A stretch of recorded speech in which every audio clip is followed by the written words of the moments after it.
Hello, gamers, and thank you for tuning into another episode of the Cartridge Club. The Cartridge Club is a community of gamers, collectors, content creators, and gaming enthusiasts of all generations. The show that you're listening to is effectively a monthly book club, but for gamers. We pick a game, invite everyone in the club to play along, and select a couple of community members to come on the show and discuss the game. My name is Ryan, aka It's Rocket Sauce, and I'm one of the hosts for the show. Without any further ado, let me introduce the panel for this month. From the Polykill podcast, we have Jake. Hello, how's it going? And from the Frantic Thoughts podcast, we have Josh. What's up? How's everybody doing? Thanks for being here, guys. And now I'm going to hand it over to my co-host, Musty Hobbit, who will let us know what game we're playing for this month. Musty, take it away. Thank you, Ryan. And again, thank you for joining us for another episode of Cartridge Club Prime. This month, we have chosen a AAA title that just came out last month. The first for the club and the newest game that we have ever played, and that is Red Dead Redemption 2, a Rockstar title, an open world cowboy game. I'm excited to have you guys along, and I'm excited to have some of our select Patreons here in the live chat as well, watching us stumble through all of the fun stuff that's going on with our live stream. But I do want to point out that the Cartridge Club itself is funded entirely off of Patreon donations and pledges. And so if you are interested in helping the club stay afloat and keep both the website and the podcast going, please check that out at patreon.com/cartridge club, or you can check out our merchandise store at tpublic.com/cartridge club. But we will get started here today. There is so much to talk about with this game, and I think some of us, myself included, haven't even really scratched the entire surface, although we are further along than others. And so for those of you who maybe haven't had a chance to play Red Dead Redemption 2 yet, or you still have plans to, I want to just preface that we will sort of do a cutoff on story content somewhere in Chapter 4.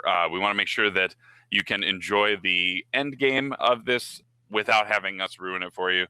I know that there was a lot of hype going into this game's release, so I want to kind of get a feel for the panel as far as where they're at, maybe with their experience with Rockstar games, maybe where they were at from a hype level on Red Dead itself. And so we'll get into all of that right after the breakdown. Red Dead Redemption 2 is a Western-themed action-adventure game developed and published by Rockstar Games. It is a prequel to the 2010 game Red Dead Redemption and the third entry in the Red Dead series. Set in 1899, the story centers on outlaw Arthur Morgan, a member of the Vanderlyn gang, as he comes to terms with the growing industrialization and the sunset of the era of outlaws and gunslingers in turn-of-the-century United States. Red Dead Redemption 2 was released for the PlayStation 4 and Xbox One on October 26, 2018. It has been universally acclaimed by critics who praise the story, characters, and detailed open world. At the 2018 Game Awards, it won awards in 4 categories, including Best Sound Design, Narrative, Score and Music, and Best Performance for Roger Clark's portrayal of Arthur Morgan. The game generated $725 million in sales from its opening weekend, shipping over 17 million copies in its first 2 weeks. Red Dead Redemption 2 plays from a third-person perspective, but can also be played in first-person mode, and once the opening is completed, the player has full agency to roam the world in any way they see fit, seeking out strangers to pursue side missions, collecting on debts, hunting and skinning wild game, and seeing the world and what mysteries may be just around the bend. Red Dead Redemption 2 also includes an online mode akin to Grand Theft Auto Online, but as of this recording, this mode was not yet available. But let's get into it. Let's hear where the panel was at with the game prior to and leading up to its release. Okay, so oddly enough, I had very little hype for this game coming in, and partly due to my, I guess, somewhat previous lackluster experience with Rockstar games, and that might come off as a bit weird to some, but open world games in general tend to terrify me. There's just so much to do, and I never feel like I get to all of it. And I've played a lot of the Grand Theft Auto games, never did finish 4. I did play Grand Theft Auto 5 upon release back in 2013, I guess it was, and just have no real attraction to open world games, mainly just because I like to play through a narrative and move on to the next thing. So like all the previous games have been just kind of okay for me. And I think it was the last trailer, or maybe one of those like gameplay breakdown videos that Rockstar released kind of flipped me on it. And I was like, well, this actually seems pretty interesting. I'd like to play it. I'd like to get my hands on it. And so I didn't have like this massive expectation that it seems like a lot of other people did. And obviously, I think it's lived up to everyone's expectation. But for me, it kind of went from 0 to 60 because I really didn't, I had no massive expectation for it. I was just like, this looks interesting now. I kind of want to play it. Excellent. And Josh, let's get your impressions here. I know you like to ride the hype train on things. Were you as hyped for Red Dead as some of the other things that you were looking for this year? Oh yeah, I've been playing Rockstar games since GTA 3, and I'm a little younger, so GTA 3 came out when I was too young to play it. But ever since then, I've been pretty much addicted to that style of open world, and it's one of my favorite series. GTA it was, and then when Red Dead Redemption 1 came out, I love the game to death. But there's this part in that game where a lot of people fall off around Mexico. If you played it, you know where I'm talking about. I hated the game at the time. I was like, this game sucks. Why is it so slow? And then after a couple years, I went back and I beat Red Dead Redemption 1, and I was like, oh my God, that game was amazing. So my hype level was pretty through the roof, seeing the trailers and the lead up to it. So much so that I actually took off a few days of work to grab it, download it, and play it. So yeah, pretty awesome. I'm enjoying it too, obviously. Great. And Ryan, where were you at on the Rockstar hype and your experience, I guess, with Rockstar games going into this? I was pretty high. I really, really like the first game a lot, where I would say it's probably one of my favorite games of last generation. So my hype levels were pretty high. I can recall the reveal was the same day that the Switch was revealed. So it was like a huge day for like video game announcements. We were flying to Portland that day too for PRGE. So I remember just before boarding to the plane to Portland, it was see the Switch reveal, and as soon as you get after, just pull up your phone to watch the reveal for Red Dead. It was like right in between, perfect timing for that too.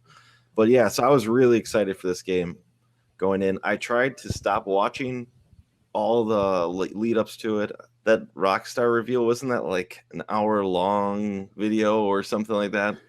Because I tuned in for 5 minutes and I was like, you know what? I just kind of want to experience this for myself. I know I'm already going to buy this. I don't need any more selling points for myself. So I guess I was really excited going into this game. Yeah, Rockstar tends to do a pretty good blanket job with their marketing and making sure that you have a good feel for everything that you're getting into.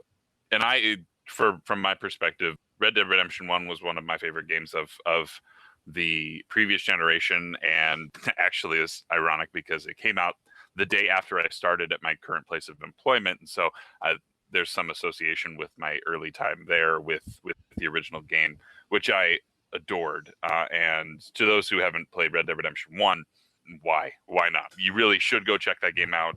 Now, the nice thing is that this game is a prequel, and therefore there are some story components. There are some people that are shared in both games, but you're not necessarily going to have to worry about having played the first Red Dead Redemption game prior to playing this one, aside from the improvements in mechanics and things like that 5 years of development time could certainly provide. For me, Red Dead has always been more than just GTA with horses, and that is an oversimplification that some people give, just because it does follow some of the Rockstar mechanics, but we'll get into all of that. I don't want to jump too far ahead, but yeah, I've played every GTA since 3, played 4 to 100%, even went after all those pigeons, which was not a lot of fun. But I was really looking forward to this one. And again, I recall, Ryan, you bring up that trip to Portland was my first PRGE. And yeah, it was my layover in between flights to get there, where all of a sudden there was all of this news. And, 2 years later, we finally have the game. And so I know I was really excited about it. All of the stuff that kind of came out in the last month and a half prior to release didn't sully my opinion of the game. I feel like there was a lot of talk for those who weren't aware. There was talk of the way that Rockstar manages development time and their employees and things like that were kind of, I don't know if unethical is the right term or if it's just an industry standard, but people have always talked about Rockstar Games as having unlimited budget, unlimited time, and unlimited resources. And I think we're coming to realize that that isn't necessarily the case, but you can definitely see the amount of polish, especially just leading up with, here's all the little things you can do. You got to make sure that you keep your horse clean. Otherwise they won't run it as well. You need to make sure that Arthur, your main character, you can keep him tidy. You can shave, or you can give him mutton chops if you want, or a big old beard, things like that. And so Rockstar really just kind of hits you with this deluge of stuff. So the Rockstar formula itself, everyone says it's open world. Everyone says that you play as your main, or in some of the other games, play as multiple main characters. So in Red Dead Redemption 2, you play as Arthur Morgan, one of the Vanderlyn gang, which is a gang of outlaws in the late era of the Old West, sort of the late 1800s, and kind of having to deal with the sort of aftermath of what seems to be a job that went really, really wrong. And so Arthur, you play exclusively as Arthur, and Arthur is kind of dealing with this among all of the other gang members. And there are a lot of the cast is here is huge. You of course you have the gang leader whose name is Dutch, and then there's a number of people, one of them being John Marston, who was the protagonist from Red Dead Redemption 1. But there's a number of other characters. Each of them kind of has a different role. You have the individual who is kind of deals with he's their banker. He kind of deals with delinquent payments on people. You've got sort of this individual who runs a little wild. I don't want to talk about the entire cast. I want to let you guys kind of discuss. Outside of Arthur, who do you guys really like from this ensemble cast that you have? And Josh, I want to start with you. Is there somebody that you want to talk about as an individual, or that or a number of people that you've kind of grown attached to over your time with the game? Definitely two characters in specific I can think of. Lenny, because of a specific mission. I don't know if y'all want to talk about that yet, but I kind of grew to love that character in that specific mission. And then Sadie Adler, which she's just a spitfire and has a great personality, super strong character, pretty antithetical from like what women were back in that time period. She's like rough and tough and stuff. I love that character a lot. And also just a really random fact for the game, there are over 500,000 recorded lines of dialogue for this game. I was like, holy crap, that's a lot. So you're going to hear a lot of spoken word. There's going to be a lot of random NPCs around the world that you could just speak to everybody, which is a pretty cool gameplay mechanic. And I actually latched onto that a lot. I would just be walking around town, just being like, hey, howdy, how are you? How's it going? And then like every once in a while, you end up with a conversation tree that lasts like 8 or 9 times. And you have like this full conversation with this random person on the side of the road, which was pretty cool too. But yeah, those are the two characters that stand out to me, but I kind of like almost everybody in this game. Everybody feels so fully fledged and everybody has such a deep character, they're really thought out. So I have to agree on Sadie. And how Sadie comes to the gang is kind of tragic, but her arc is really cool. Jake, you have anything on those two characters? Or are there others in the gang that you have grown to be attached to? Yeah, I think that first of all, I think my favorite character is Dutch, and that might already be somewhat cliche, but I feel like every single thing about Dutch is perfectly done. Like his cast, even like the animations in terms of like the way his body language does, his voice actor, it all just feels so real. And you feel like even from the very start, obviously the game starts with a job gone wrong, but you feel this overconfidence and this compensation that runs through like every conversation that you have with him, and these like little undertones of him doing his best to try to take care of these folks, but also not really coming to grips with reality either, because he's so stubborn and so headstrong that he feels like his way is best. And then I think second favorite, aside from the protagonist, would be John. Just kind of seeing him early, seeing his interactions with Abigail and young Jack, and kind of knowing where that goes later in the first game, since it's kind of a sequel to this. I just really loved seeing those interactions, but I do think Dutch is my favorite. He's kind of, I empathize with him. I also can't stand him, but he's very sympathetic at times. So I could totally see that. Ryan, how about you? Are there others in that huge gaggle of people that you liked, or are there story components that those characters kind of bring to you that are interesting?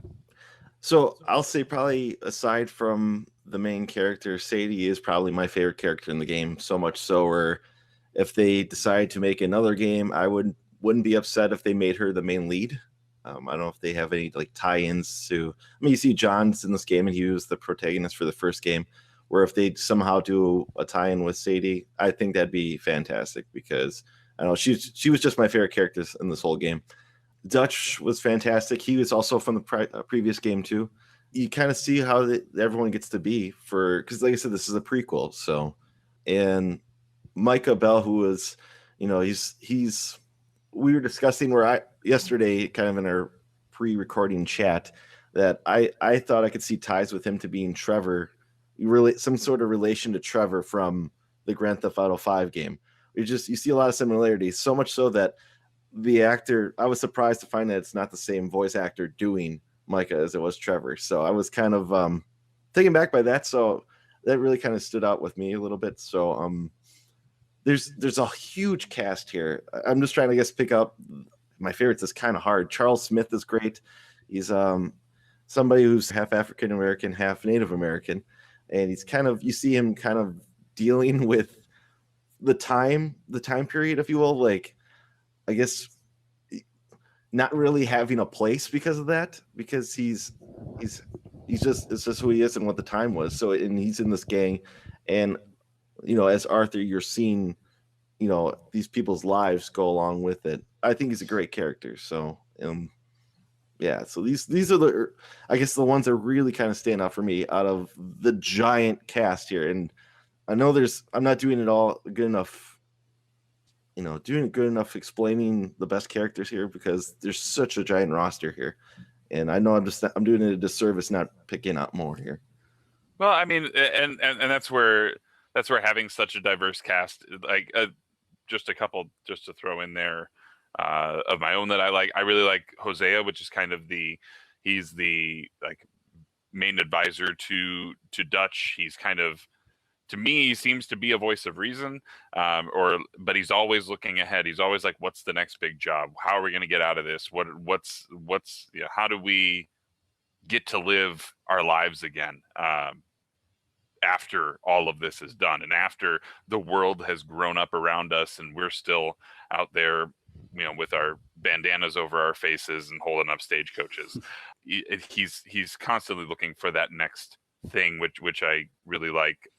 And then Leopold Strauss, I mentioned him earlier. He's kind of their banker. He is the one who loans money to people, and then when they don't pay, he sicks the dogs on them to go collect. And so that then opens up an entire chain of missions to Arthur, who is our main character and who is basically Dutch's right-hand man and his enforcer. And I don't know, there's so many roles that Arthur plays in this gang. And at the same time, he is one of the more conflicted protagonists I think that I've seen in a Rockstar game to this point in time.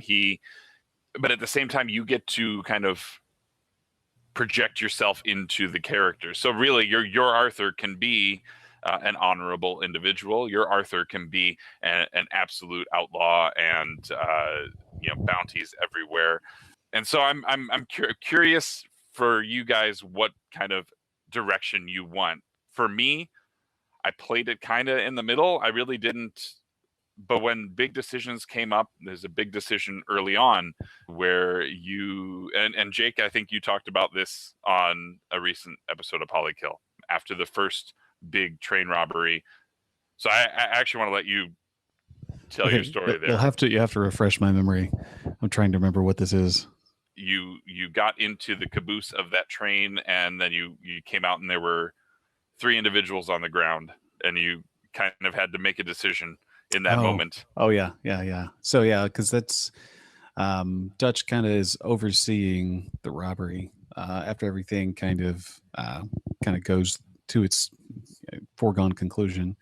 He just kind of leaves you to deal with these 3 people who end up, just being basically NPCs that are somewhat nameless, but he leaves you like you can let them go or you can kill them. You can do whatever you want. So like if I recall, because honestly, that's been forever ago in the game, and I'm trying to remember exactly what I did, but I think I ended up letting one go, but I think I killed the other 2 because they got a little feisty. So like, there's lots of little, I guess, moral dilemmas like that don't seem like big moments, but they kind of are. They kind of give you those big moments to do what you want to with them. It's not like a Telltale game where it's like you feel this tension in the decision you're about to make, and it's just you have to make a decision in the moment based on how you want to play or how you're feeling at the moment, or what do you think kind of fits the character that you're trying to create in this world. And it's you kind of lose a little bit of the tension of it, but it also kind of feels more realistic because in life you don't get those big cues that this is a massive decision all the time. You just make decisions based on what you're presented with. So I enjoyed that very much. It seems like there's some lasting impact to those decisions as well. I know that there are moments where your actions or your choice of inaction has downstream effects, and I maybe you guys might have an example of this. I think Josh, you were talking about that on your show as well. Yeah, there's one I can think of that happened to me a couple days ago. Well, this mission that there's these random, they're like little blips that'll happen as you're riding your horse, and you can help somebody out on the side of the road. And there's this guy who had a snake bite, and I'm like, okay, let me go see what help this guy out. You could either choose to, give him a antidote or suck the poison out. So I sucked the poison out. I'm like, he's like, hey, don't talk about this, whatever. And then you give him and I give him a whiskey, and he drank it, and he's like, oh, thank you, partner, whatever. I feel a lot better. And later on in the game, I'm like, dude, there's this outfit I've been wanting to buy. So I've been making my honor level higher so I could buy this specific outfit. So I went back to Rhodes, which is a town in the game, went to the shop, and the guy sitting out front, he's like, hey, it's you. It's the guy that sucked out the poison. And then the guy sitting next to him is like, oh, that's the dude that sucked on your leg? Come on, guy. And then he's like, go in the shop and buy whatever you want. I'm like, okay, cool. So I go in the shop, and the outfit says $0, and he buys the outfit for me. And that's just like a random thing that happened in the world, which was just kind of awesome. I was like, damn, I didn't expect that, so it's pretty cool. Yeah, I've encountered that actually on 2 different occasions in different towns. And then I think it was earlier this week I was playing, and I was leaving camp, and there was a woman by the side of the road, and she was like, help, I've been bitten. I was like, I'll get another free hat or outfit out of this or whatever. Hopped on off my horse, and then she pulls a gun out, and then like 6 guys come out of the woods and hold me up. And I was like, man, they just really suckered me into that, trying to go get, they've kind of led me along with this carrot and then just smacked me with a stick at the end of it.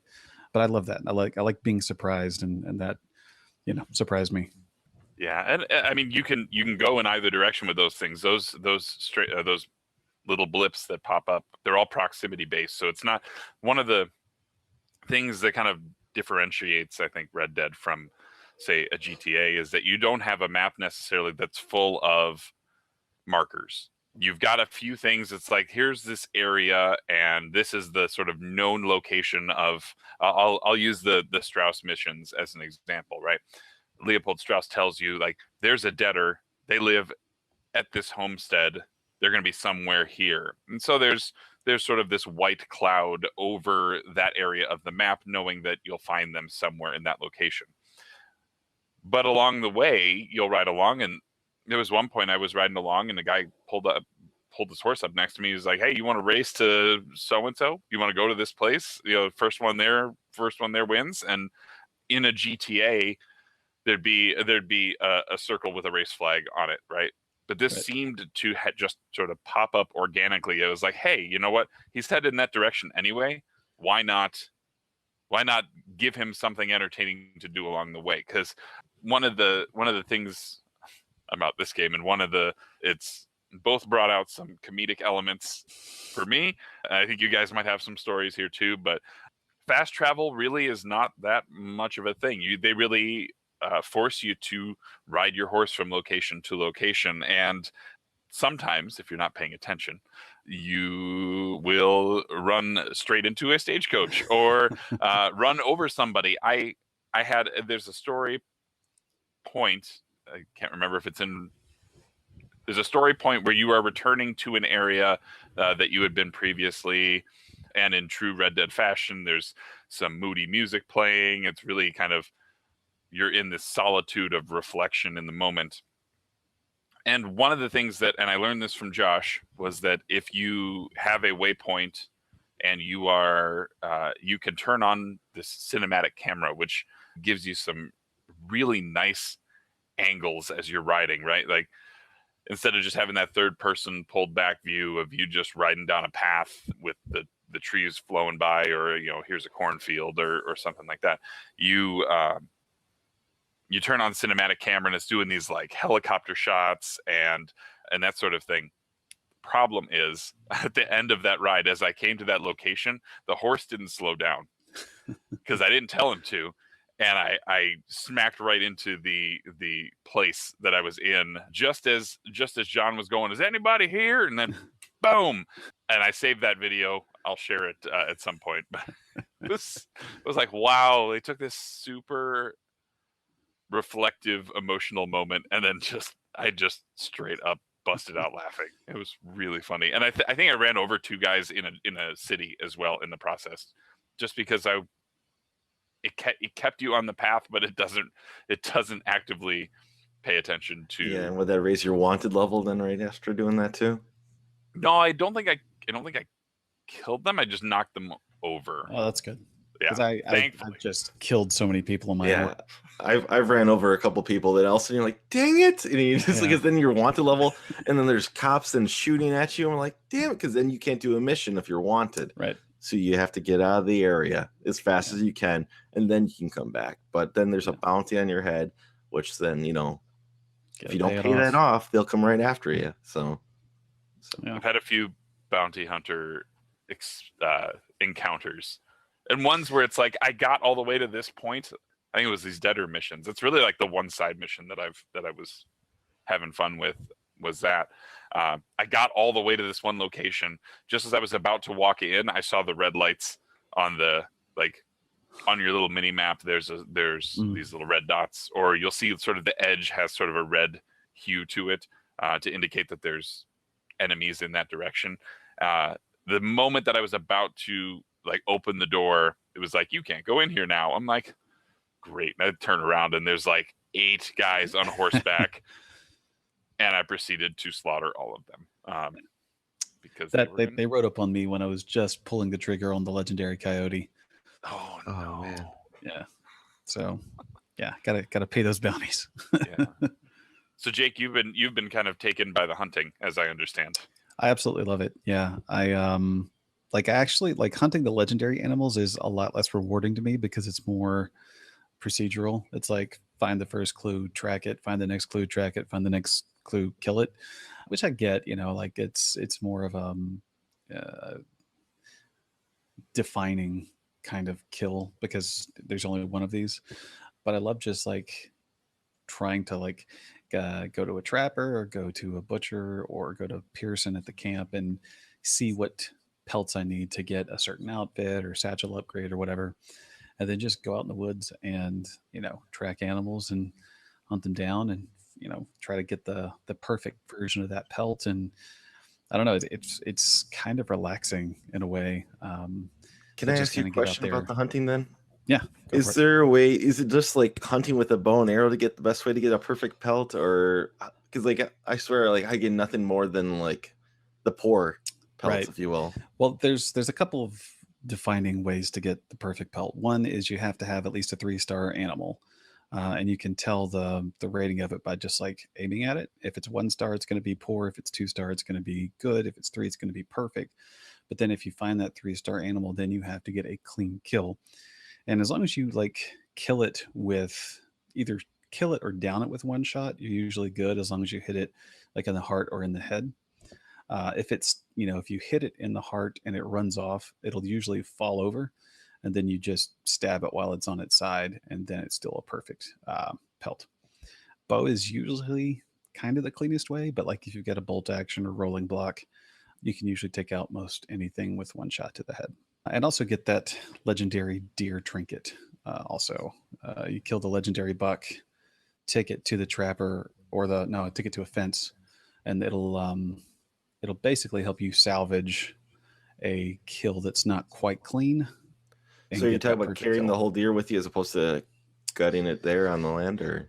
No, you can still just skin it there where it lie. But like if you have this trinket and you kill an animal with maybe 2 shots instead of 1, you can still get a perfect pelt from it if you have this trinket. So it kind of helps out.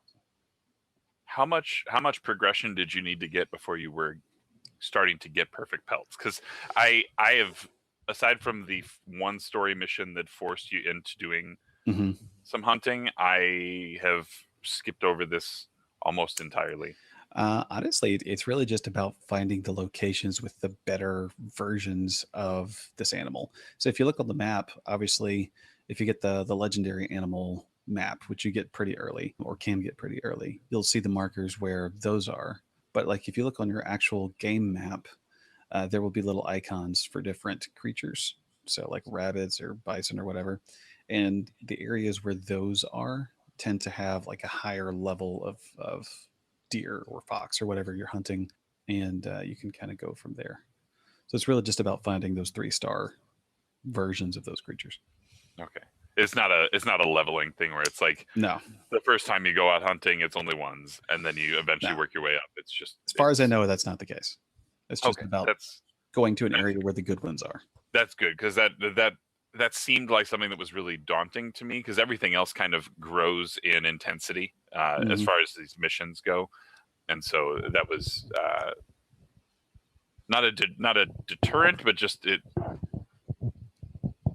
I've been finding myself not smelling the roses along the way, right? Like, I gotcha. Like you had your fishing quest, and you can fish like crazy if you want to. You have you can take the gang out. One of the things that they were talking about is that you kind of have this camp as a collective gang, and you're separate. You're not in the major city. You're sort of a little ways off. You're trying to stay away from the law, the Pinkertons, who are the ones who are kind of after you for whatever happened in Blackwater, and really, like, we don't even really know what happened. Right. Arthur is kind of asking everybody, he's like, what happened back there?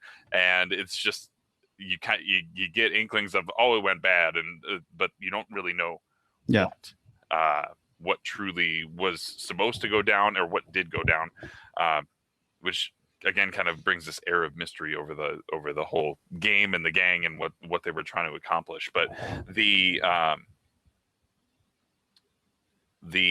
camp itself, hey, you've got the guy, like you said, there's the one there's the cook, and there's the cook / butcher, there's the guy who eventually can take in skins and things like that, and then there's individuals throughout. Basically, all of these thieves and these outlaws are supposed to be contributing back to the camp, and some of the ways of doing that is to actually go out on missions with them. So you can say, hey, Charles, let's go rob this homestead or something like that. Have you guys taken advantage of those missions? Do you find it's fun bonding with some of those characters, or have you guys kind of I've ignored it, which may be to the detriment of my camp, may also be to the detriment of my Arthur, but have you guys done any of that? I've done when I started off the game, I started playing it like you, Musty, with just strictly just doing the story because I was a fan of the story. But probably after about the 3rd chapter in, I decided to start seeking out more side missions. I started I wasn't enjoying some of the side missions at first, so it kind of like put me off of them doing it right away. And I also just didn't want to rob homes, if you will. So it's kind of like, I guess with my character of Arthur, I just was like, nah, I'm gonna keep raising my my good level up as opposed to my bad level. So I kind of started avoiding those.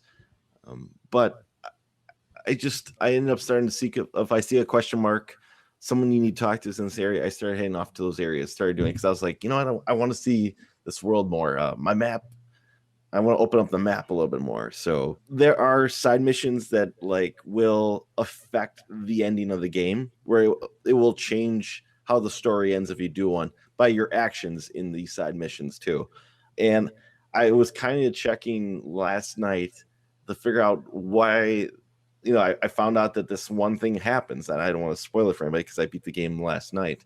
I wanted to see.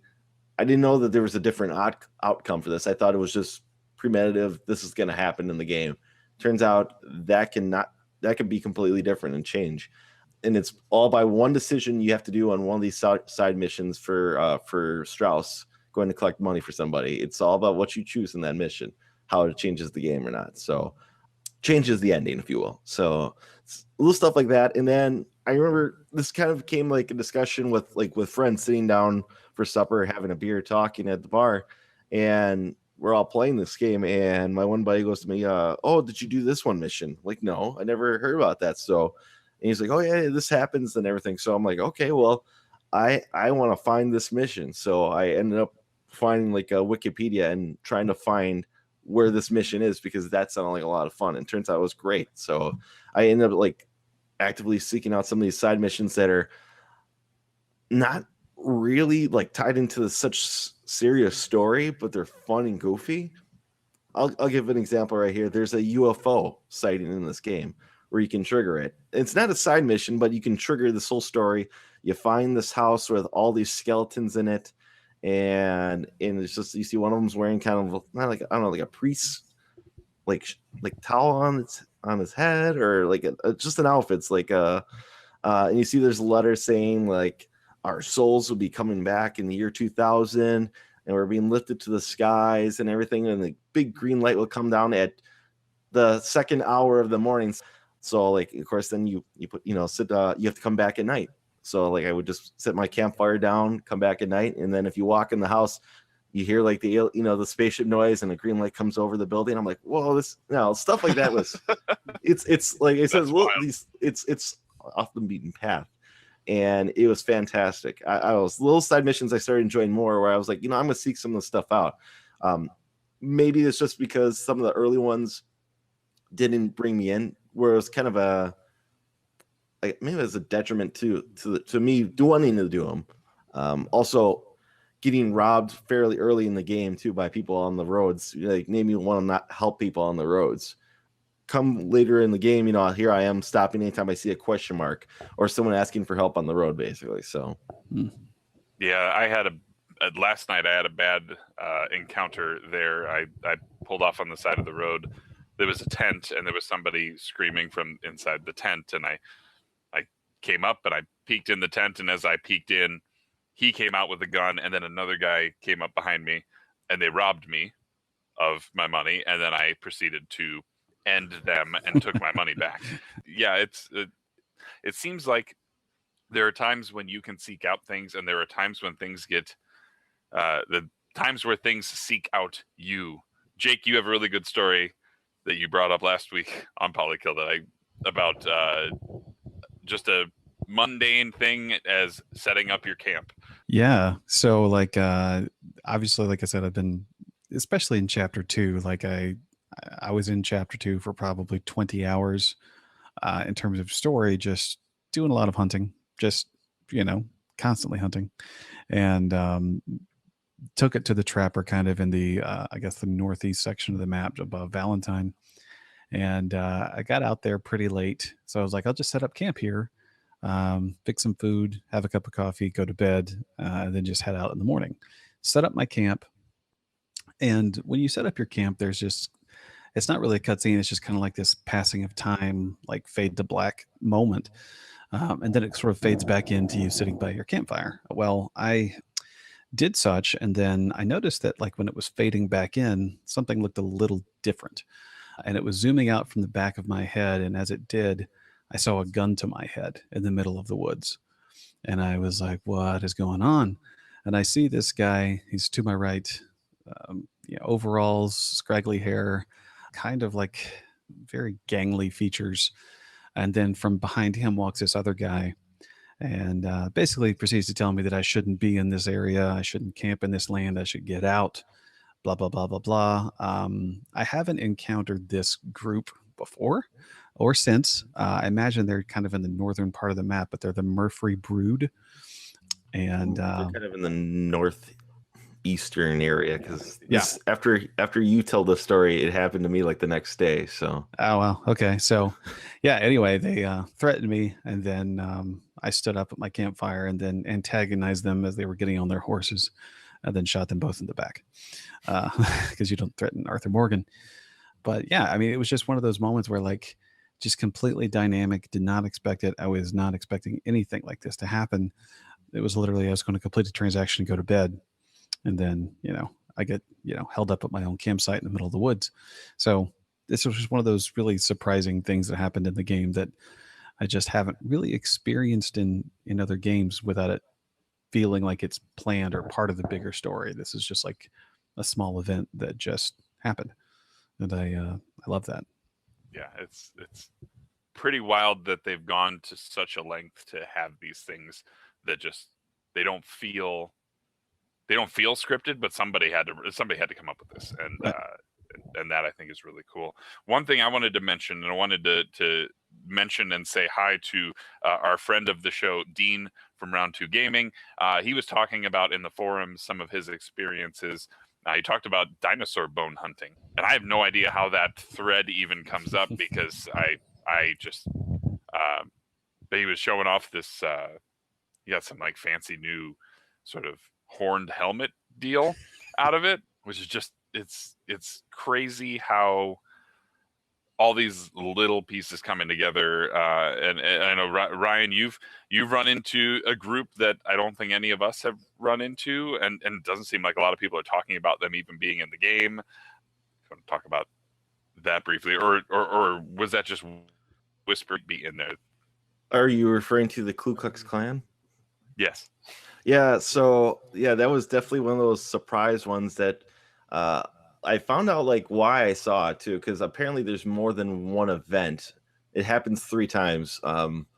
So I stumbled upon it where I'm trying to remember exactly where it is because it's just outside of a town. But if you're riding through at night, you'll see like fire coming from the woods. So if you start approaching this, fire, or you see torches, essentially is what it is. So you start creeping in the woods and you'll see that there's a Klan rally going on, and they're going to light a cross. And essentially, they're like, I think, introducing new members, but they end up starting themselves on fire. That leads to another event then, because I was just like, wait a minute, what is this going on here? And I guess I want to say like 1899, because I believe that's when the story takes place. It is, yeah. And I think that's kind of when the start of the Ku Klux Klan takes place.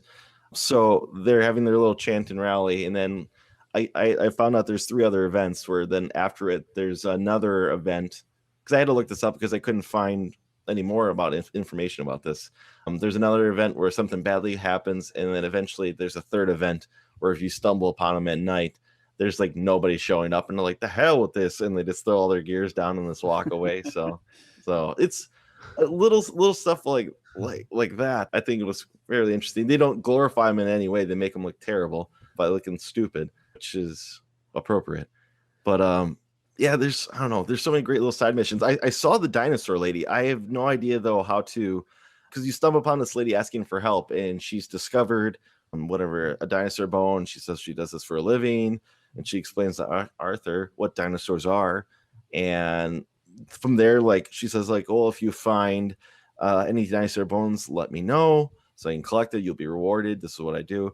There's other people like that. There's a guy who smokes cigarettes nonstop, where he does it because he collects the trading cards that comes with cigarettes, and he pays. He tells you, oh, they're worth lots of money. So along the way, you'll find cigarette cards, and if he doesn't have them, then he'll pay you for them. But little stuff like that, I wish I knew how to. I guess I'm gonna have to guide search this one up, because I have no idea how to find dinosaur bones, and I'm sure there's a way to do it. It's just I have yet to figure that out. Yeah, I couldn't imagine being the one responsible for trying to build a wiki around this game. Like that's just the prospect of that is daunting. It's funny, we've talked a lot about side missions. Did you guys have any other side missions that you've run into that you thought were a ton of fun, or maybe ones that say people who haven't played the game yet should try to seek out aside from the stuff we've already mentioned? Josh, did you have one? Yeah. There's this circus troupe that has crashed in the woods, and you can help him find the creatures of his circus, which are usually, I don't know if I want to spoil this, but it comes down to some hilarious results, and then it's near roads, so I would say if you see some stranger missions around there, you'll probably find this mission. But I just had a good time with that one, got a good laugh out of it. And also, I did see the KKK in my run too. It was two dudes trying to set up a cross, and the cross fell over on them and killed them as they were trying to set it up. So they're like trying to stake it down, and then it just falls over on both of them and kills them both. I thought that was pretty funny. Yeah, I actually saw them the night after we discussed it in the chat. I was just riding through and I saw all these torches in the woods. I was like, So I just grabbed a stick of dynamite and threw it right in the middle of all of them, and gained honor points for it. So it was a nice nice of Rockstar to do that. One thing, Josh, I think you forgot to mention is that it's the greatest woman, tamer of all time, right? For animals, because in his partner, spoilers, his partner is hoping to be the second greatest female tamer of animals of all time. So that was a fun one. Yeah, that was fun. Have you guys encountered the guy? I haven't really found any of these, and that's why I'm curious if you guys have. But I found a guy who's interested in cave paintings, and he wants me to go catalog those. And there's apparently 10 of them, and I have no idea where to start with that. So, yeah. You have to find that guy yet. So. That's the first time I heard of it. So while we were talking about like groups that only a few of us have found, there's another group, and I kind of hesitate to bring it up, but I think it's really cool. But there's apparently a type of creature that you can find in Saint Denis that you would maybe find in I don't know, maybe a spooky graveyard. Have you guys heard about this? No? Okay. Please share. Right. Well, apparently there are vampires in Saint Denis, and you can go hunt them. Makes sense.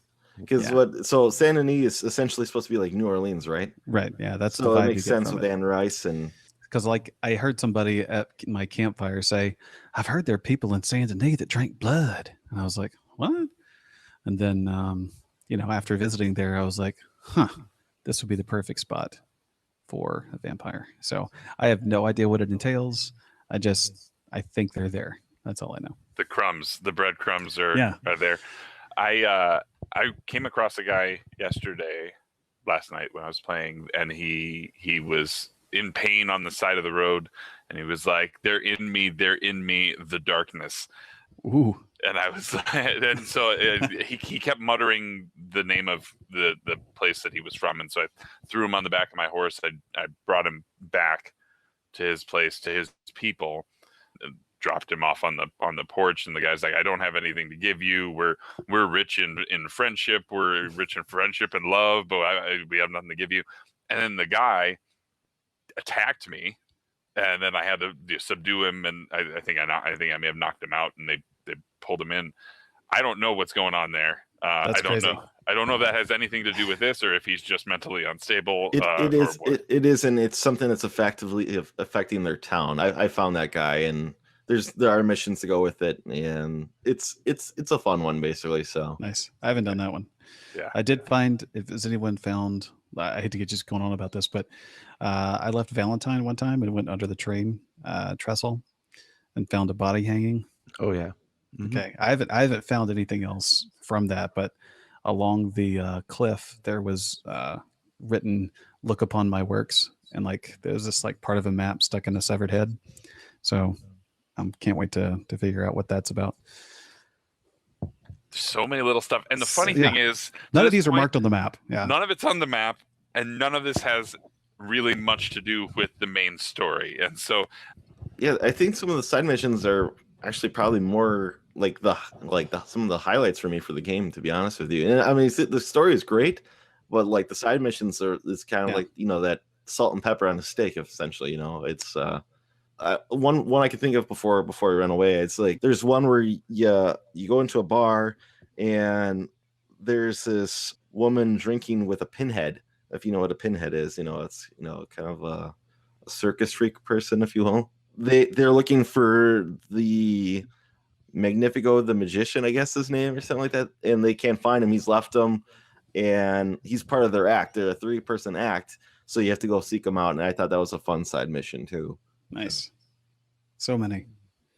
So I want to kind of talk about the gang and some of the people who are antagonistic toward them, because that seems to be a huge motivator for both Dutch and the actions that he takes. Some of this also drives when you can and can't stay in an area anymore. So I want to talk about one of the big people is the O'Driscoll family, which seems to be the big feud with the Vanderlyn gang and the O'Driscolls, and they basically hate each other. Those goddamn O'Driscolls. That's right. And you kind of throughout the story, you eventually kind of uncover the player finally uncover what happened or why Dutch feels the way that he does about this group, and it's tough. It's tough to kind of hear this, but it makes sense. And these are kind of the groups that are sort of regionally located to some extent. Did you guys have any good run-ins with them, or do you want to talk a little bit later as we get into our as you get into the Greys and the Braithwaites? And I think my funniest encounter with O'Driscolls is I was hunting, as I do, and I basically had herded some deer into like an open area, let them settle down. I was like, this is good. I can see them. It was still pretty early in the game, so I didn't have any like high-powered rifles. Had a bow, hit one of the deer, and it ran behind like this brushy area, but I could still kind of see like the top of its head. So I drew back my bow, fired, missed, but apparently behind this brushy area there was an O'Driscoll camp, and I killed one of the O'Driscolls. Had no idea they were back there, and it just ignited a firestorm, and just one of those moments where I just laughed at how funny this game can be, because I had no idea they were back there, just trying to go out and do something mundane like kill a deer, and ended up in a firefight. So yeah, but I did enjoy some of the earlier interactions with the O'Driscolls when they would try to hold you up at bridges or tell you that you couldn't come into a certain area. But as a whole, I am just now getting sort of introduced to Colm O'Driscoll, because it's a name that you hear a lot before you actually meet him, and so far he's living up to the hype. So interested to see where that goes in late game. it's funny. I heard that there is a person who actually is named Colm O'Driscoll on Twitter, and he's been getting like bombarded with hate from people.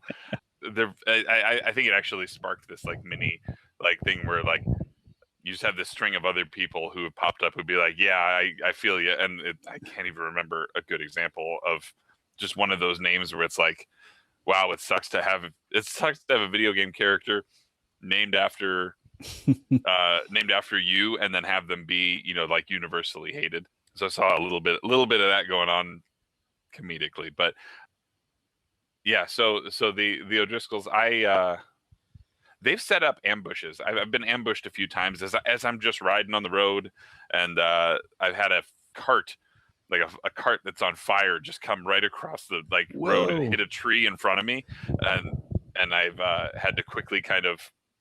It was one of those times where I was just sort of cruising along, no big deal, and they think to throw this in front of your path, and it's just like you got to quickly make sure you grab the right gun and deal with that. I want to talk about, once you kind of leave this first area, Valentine, Or you know what? Let's talk about there's one mission in Valentine that I think we really should talk about. We should Josh, talk about that one. you already alluded to the mission with Lenny, so why don't we let you kind of introduce that whole mission, which honestly I loved it. Go. All of it. Yeah. I feel like a lot of people are reaching that same like agreement about that mission. Basically, it's pretty early on in the game, so you don't know much of the characters, but he's like, "Hey, Lenny, let's go get a drink." And then should I just go into it? I guess we Yeah. go. Oh yeah, go for it. I mean, Full on. we said we'll go up to like chapter 4. So Okay. yeah, but true. so maybe give us 5 minutes if you haven't played the mission with Lenny, where you go to Valentine with him. Maybe skip ahead a couple minutes or something.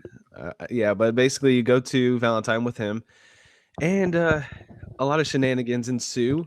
You start drinking, and it kind of goes from you got warped vision, and you're talking to Lenny, and it just as it goes on, it gets a little bit more and more belligerent to the point where you just go into first person mode and you're like yelling at people, "Where's Lenny? Lenny, where are you?" And like it's just ridiculous. And then there's a point in the mission where you look at people's faces and they all look like Lenny. Everything else is all blurry. And then you're like tapping somebody on the shoulder and they turn around and it's Lenny's face. You're like, "Lenny?"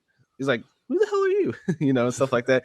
And like it just kind of goes off the rails. It cuts out multiple times, and every single time you cut back in, there's something else ridiculous happening.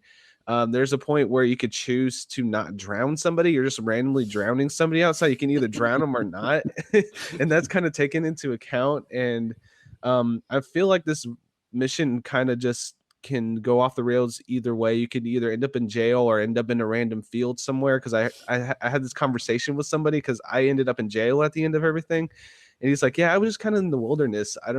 I just without my horse, I had to run and go get my horse." And I'm just like, "Oh, well, I was in jail." So, but yeah, this game, a lot of people were complaining about like, you know, it's slow, methodical. And I was kind of feeling that at the beginning. And then I got this mission and I was just like, okay, this was great. And I think it's kind of like a good early mission to kind of get you a feel for, oh, these characters are actually developed and we can go a little wild and wacky here and there. So I really like that. So yeah, I fully enjoyed about how long that went on, because I really expected it to cut off multiple times, but it just kept going. You just kept blacking out and kept coming back. And yeah, I was one of those that woke up in the wilderness without my hat and my horse and had to run all the way back to town. And I was in the middle of nowhere. So yeah, fully enjoyed that mission.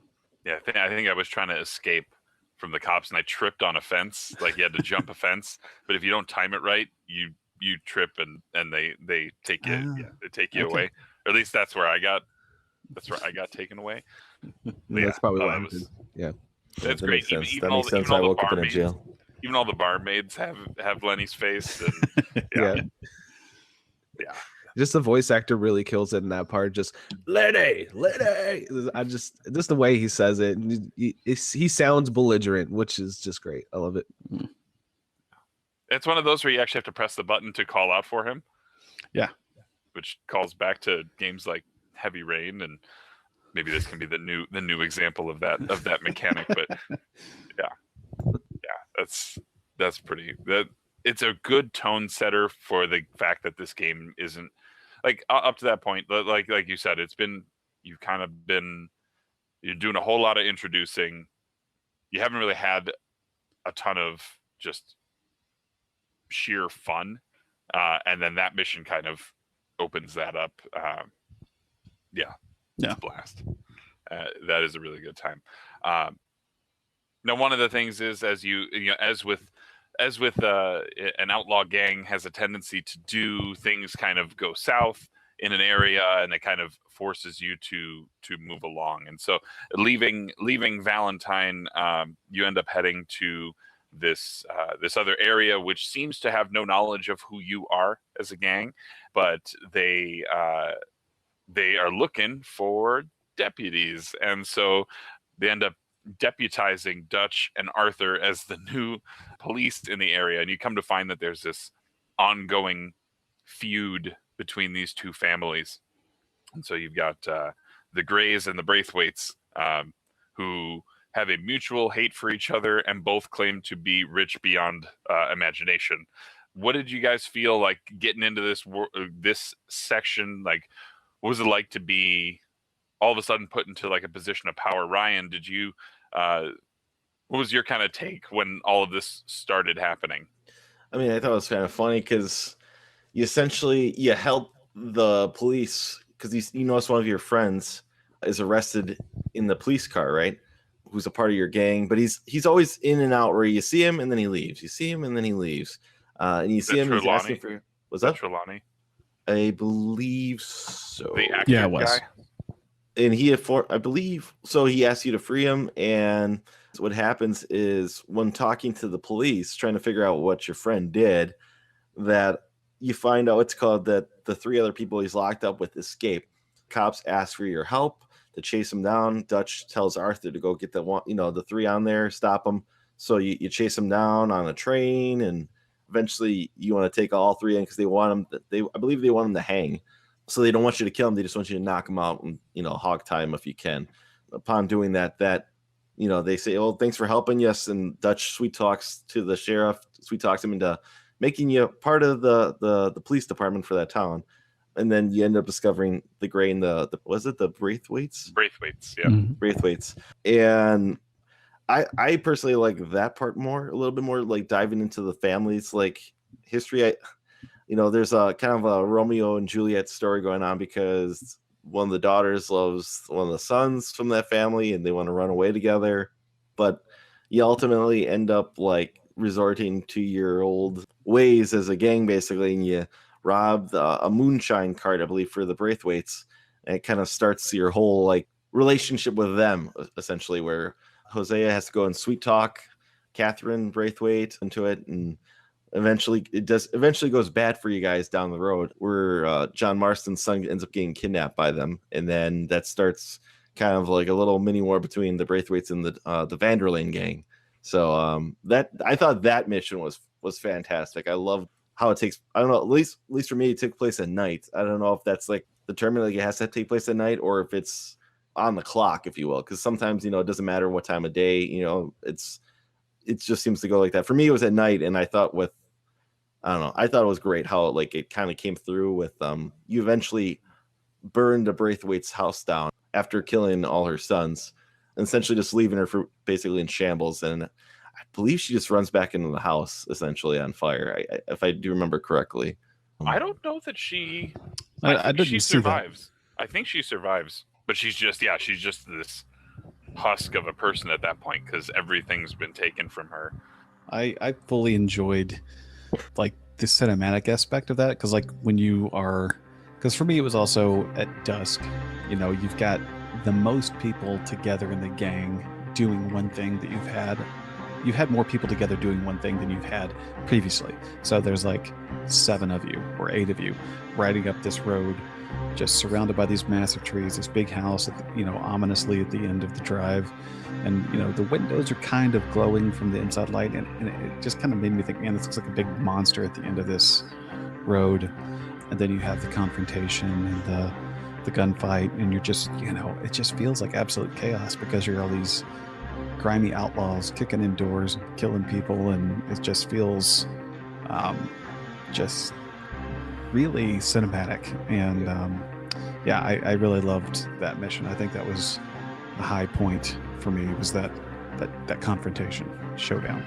There's some real great shots. Like you were saying, you've got the posse rolling in, and I don't know how perfectly some of those camera angles are set, but it's like, I've seen pictures on Twitter and stuff, and it's like this is not a cutscene. Like this is just happening, and it just looks magnificent. Yeah, there's a few of those. There's one where they're on horseback. There's one where they're all walking in. Yeah, the walk up is great. Yeah. There's some really, like, it's almost like they tried to funnel the camera to want to do that. They're like, we're gonna give them that Reservoir Dogs shot here, that kind of thing, and that was fun. Now you come to find that the Braithwaites have sold or given John's son to somebody else in Saint Denis. So Jake, do you want to, since you're the one who just recently got there, I kind of want to let you introduce maybe the big, although you had been there prior, like the beginning of chapter 4, maybe up to the point where you are. Yeah, sure. So like I did not get terribly far into chapter 4. As I previously stated, I'd been to Saint Denis before, but you kind of get a slight reintroduction to it with Dutch, because after you essentially move camp away from the Braithwaite and Gray area to a place just outside of Saint Denis, which is the biggest city in kind of like the southeast side of the map, which once again is modeled to be a New Orleans style. So it's turn of the century. So you've got a few motorized cars, you got some trolleys, you've got still a lot of horses, but big manor houses, some industry. So it's just this jarring contrast to like the rest of the environment that you've been in up until now. But the story, as the story goes, there was a character who now basically retains Jack, John's son. Brontain. What's that? I believe his name is Angelo Brontain. That is correct. And you first meet him, and there's this really hostile standoff, and then the tension breaks. And then basically, as video games go, you are asked to do a favor for him before he will release Jack to you. So that was I completed that mission, which is basically grave robbers out in the cemetery. So you go out there at night with John and take care of them, and then they go back and you get Jack. And that is kind of where I left off. I didn't get much beyond that. I sort of picked up my pace in the story to kind of get to this point for the podcast, but now I'm going to like apply the brakes a little bit on the story and get back to hunting crocodiles and iguanas and stuff, because now I'm in the swamp. But yeah, I think one interesting thing about Saint Denis, and I think mechanically it works well to sort of sell the idea of how the characters feel about civilization, is like when you're in those cities, it feels cramped and tight, and it's smoke and it's hazy, and there's people everywhere, and you can't hardly ride your horse through the street without bumping into somebody or somebody saying something to you.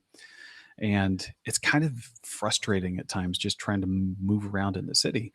But I feel like that's intentional to sort of make you feel what the characters feel, in contrast to being out on the plains or like in the mountains like they are used to.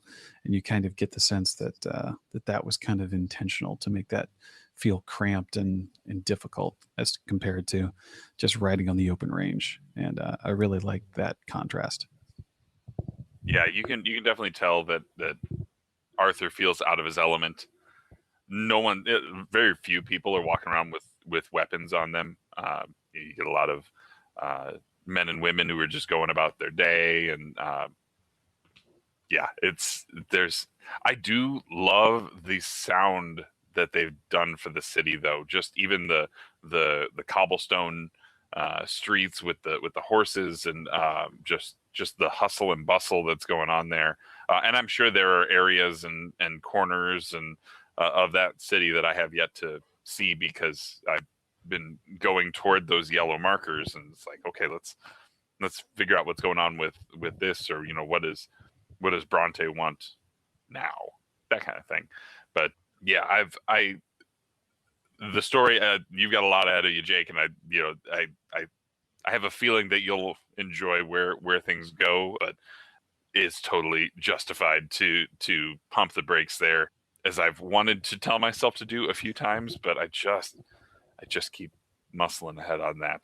Did Josh or Ryan, did you guys have any comments on Saint Denis up to that point, or is there anything else that we've missed aside from?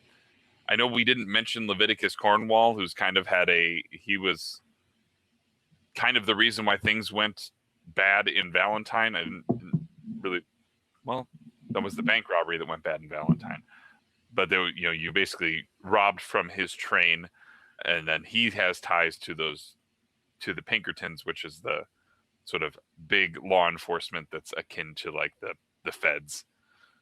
Yeah, for me, and this is just slightly probably the next mission for you, Jake. It's like Angelo then eventually becomes friends with you guys, and he's like, guys, gotta get yourself gussied up here a little bit, spend some money on yourselves. And buy yourself some nice suits, and then eventually invites you to like the mayor's house for a party, and you get to meet more people of the town. You get introduced to a bunch of the people, and I think working for the mayor is kind of, even though he's kind of he's not a good person, but there are things that like the missions he has to do. Basically, he makes Arthur like his muscle, and I thought like he's kind of a character himself. I can't remember his name off the tongue. Just he was the mayor of Saint Denis, and I can't remember if he's been there for a long time. Like he's been there for like 10 years or so. But he's kind of corrupt, I think. So it's one of those ones where he's like, oh yeah, don't worry about it. We're doing this for the best of the town, and like that is just, like I said, that essentially opens up the town a little bit more with some more of the characters. So I don't know, it's a little bit. I thought that was great. So.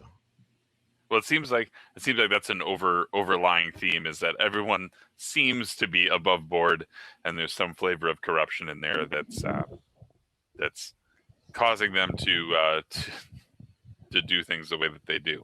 So we've kind of alluded to, I just brought up weapons as something that really you don't see a lot of in Saint Denis.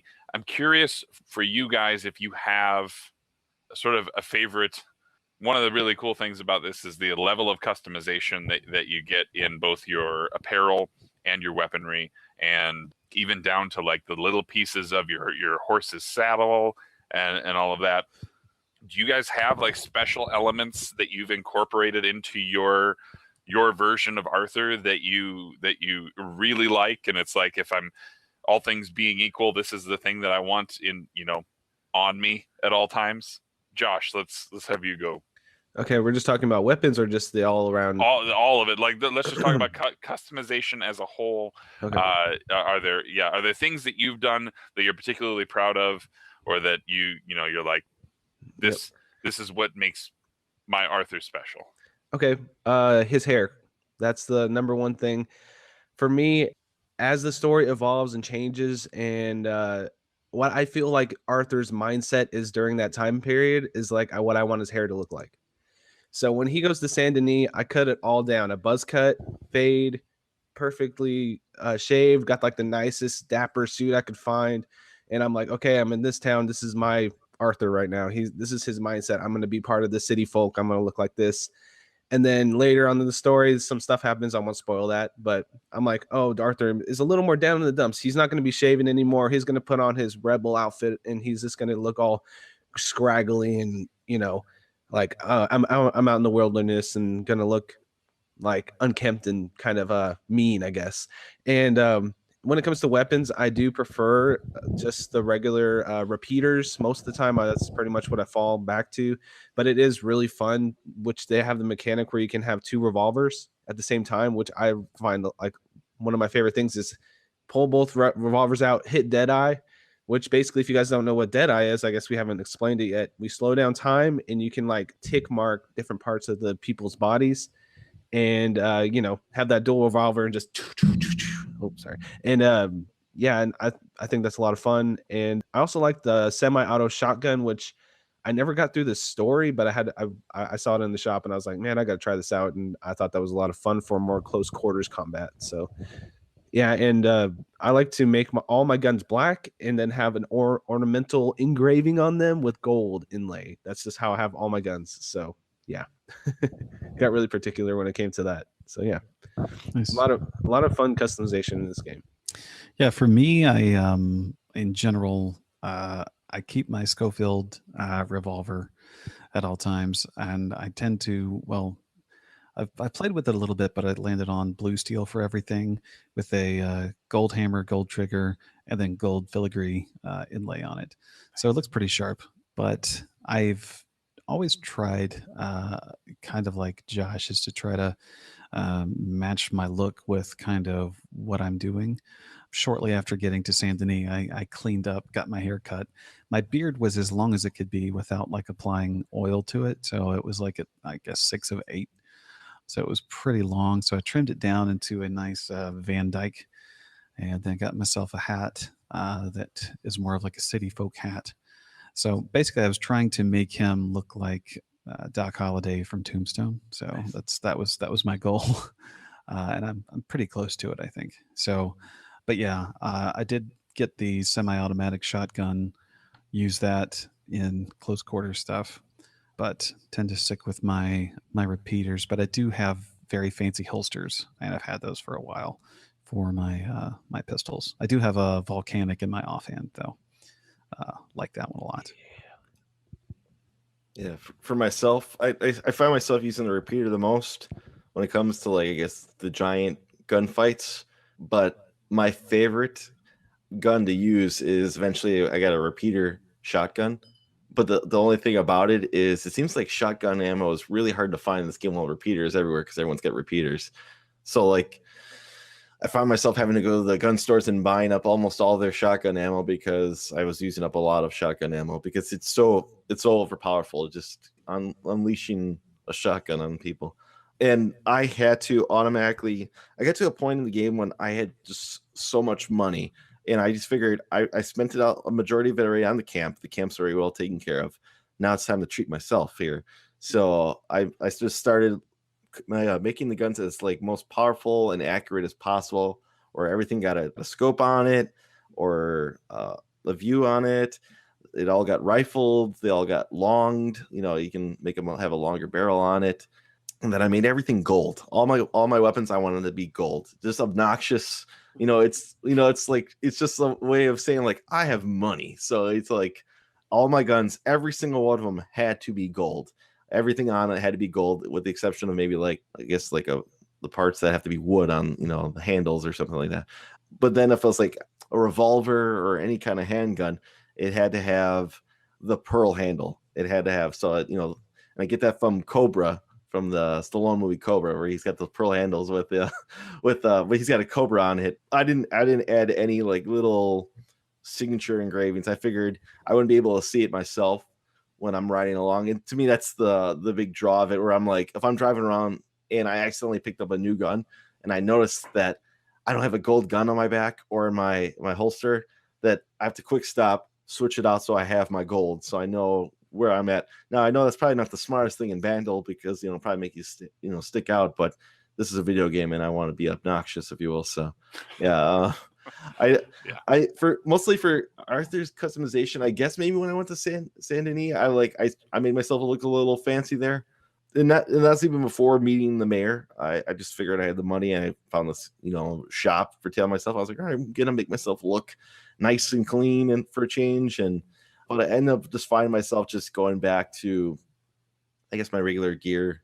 I don't know. I kind of preferred it because I knew I was an outlaw. So I'm just gonna go back to the classic look. But as long as I had my gold guns, I was happy. So that's great. Yeah. Before I talk about my Arthur, I do want to mention that our Twitter account, Cartridge Club NA, had tweeted out earlier in the month and asking people to kind of show off pictures of their Arthur so far. And so we had a few people who shared that. I know, if I recall, Dean from @round_2_gaming, he went with Kratos. So he did the entirely shaved head and, like, beard as big as he could get. So I think he was referring, he gave him the Kratos look, and I think he named his horse Boy. Does he? I need to know if he throws tomahawks constantly, because that would be perfect. Amazing. Did you guys? What about the horses? Did you guys? I haven't talked about my Arthur, but we'll get to horses in just a second.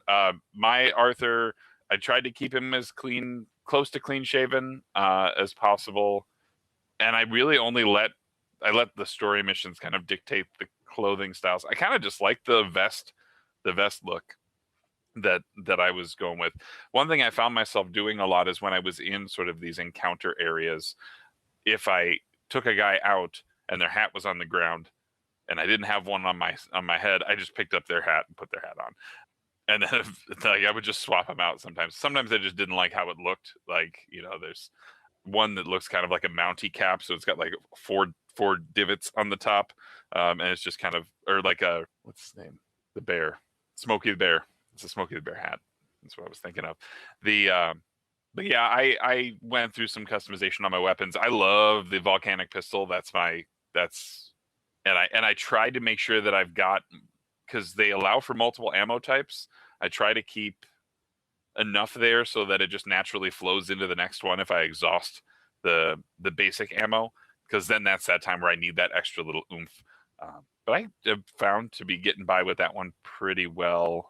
Targeting on in this game is a little bit generous with regard to like auto aim, and so it's usually like auto aim, and then I just give it a little flick up, and that for the most part has been dealing headshots. And with that volcanic pistol, it does the appropriate amount of damage.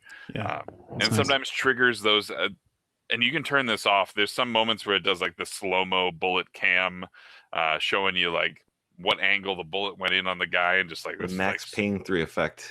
Yeah, Mhm. yeah. And apparently, depending on your honor alignment, those will change. Like the more outlaw or the more dishonorable you are, they focus more on the person you're killing and the damage that you've done. But if you're more honorable, it just focuses on you looking like a badass while taking the shot. Interesting. Yeah, That's cool. That's interesting. I get. Right. I'm about 50-50, so I guess yeah, I get a little of both. That's interesting. See, all these little things that Little they can systems. think of. Yeah, right. And the horses, they have their own system too. You know, you have a bond that you form with a horse, and sometimes that comes to a brutal end. But do you guys have? What'd you name your first horse? And what are you riding at this point? So my first horse was a war horse, and I named it Ard after my friend's deaf dog, because for a while it couldn't hear me whistle, so I just assumed it was deaf. But I liked that horse because it didn't spook easily in a firefight. It'd stick around. It could shoot things and blow up things around it, and it was fine because it was a war horse. But then in one of my early trips to Saint Denis, before the story took me there, I witnessed a holdup. A person that was getting held up died. The other person ran off. I killed the person that killed those people, or killed that one. And then apparently that outlaw or that criminal had an Arabian. So I snagged her and formed a bond. So I've been riding the Arabian for a while and named her Hyacinth. And yeah, like she's super fast but skittish. So like if bad things start happening, she runs off and I have to go track her down. But she's super fast, super reliable. So yeah, that's what I'm riding. Good. Josh, how about you? What's your horse game like? I started out with the warhorse as well. I think a lot of people will because it's the free one in the stable at first. And I named her Celeste. I just like the name. I don't know.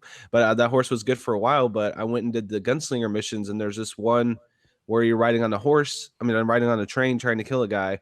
And I failed out on the mission during one of those draws because the duels that you have to hold R2. That's the first one I ever did. So I didn't know how to do it.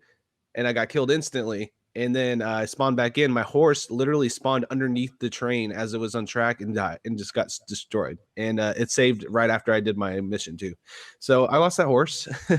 And when I bought a race horse in, I think it was Valentine, and I named it Zeus because I figured, it's a race horse. It's going to be fast. I had that horse for a really long time. And then one day I quit playing the game for a couple days, came back, and I was just on another horse. I don't know what happened to him. It glitched out somehow. So I was like kind of bummed out. I was like, oh, I had like a level 4 bond with him. And I'm like, oh, this kind of sucks. But, I was like, I have a couple thousand here. Let's go buy the most expensive horse in Saint Denis. So I went there and I bought I think it's an elite horse, and I named it Storm. So that's the one I've been riding for a while now, and it's been doing me pretty good, and it's really fast. That helps out with some of the longer traversals you have to do in the game. If you have a fast horse with a lot of stamina and you upgrade all that stuff, it's really worth it. So yeah, I've been enjoying that horse so far.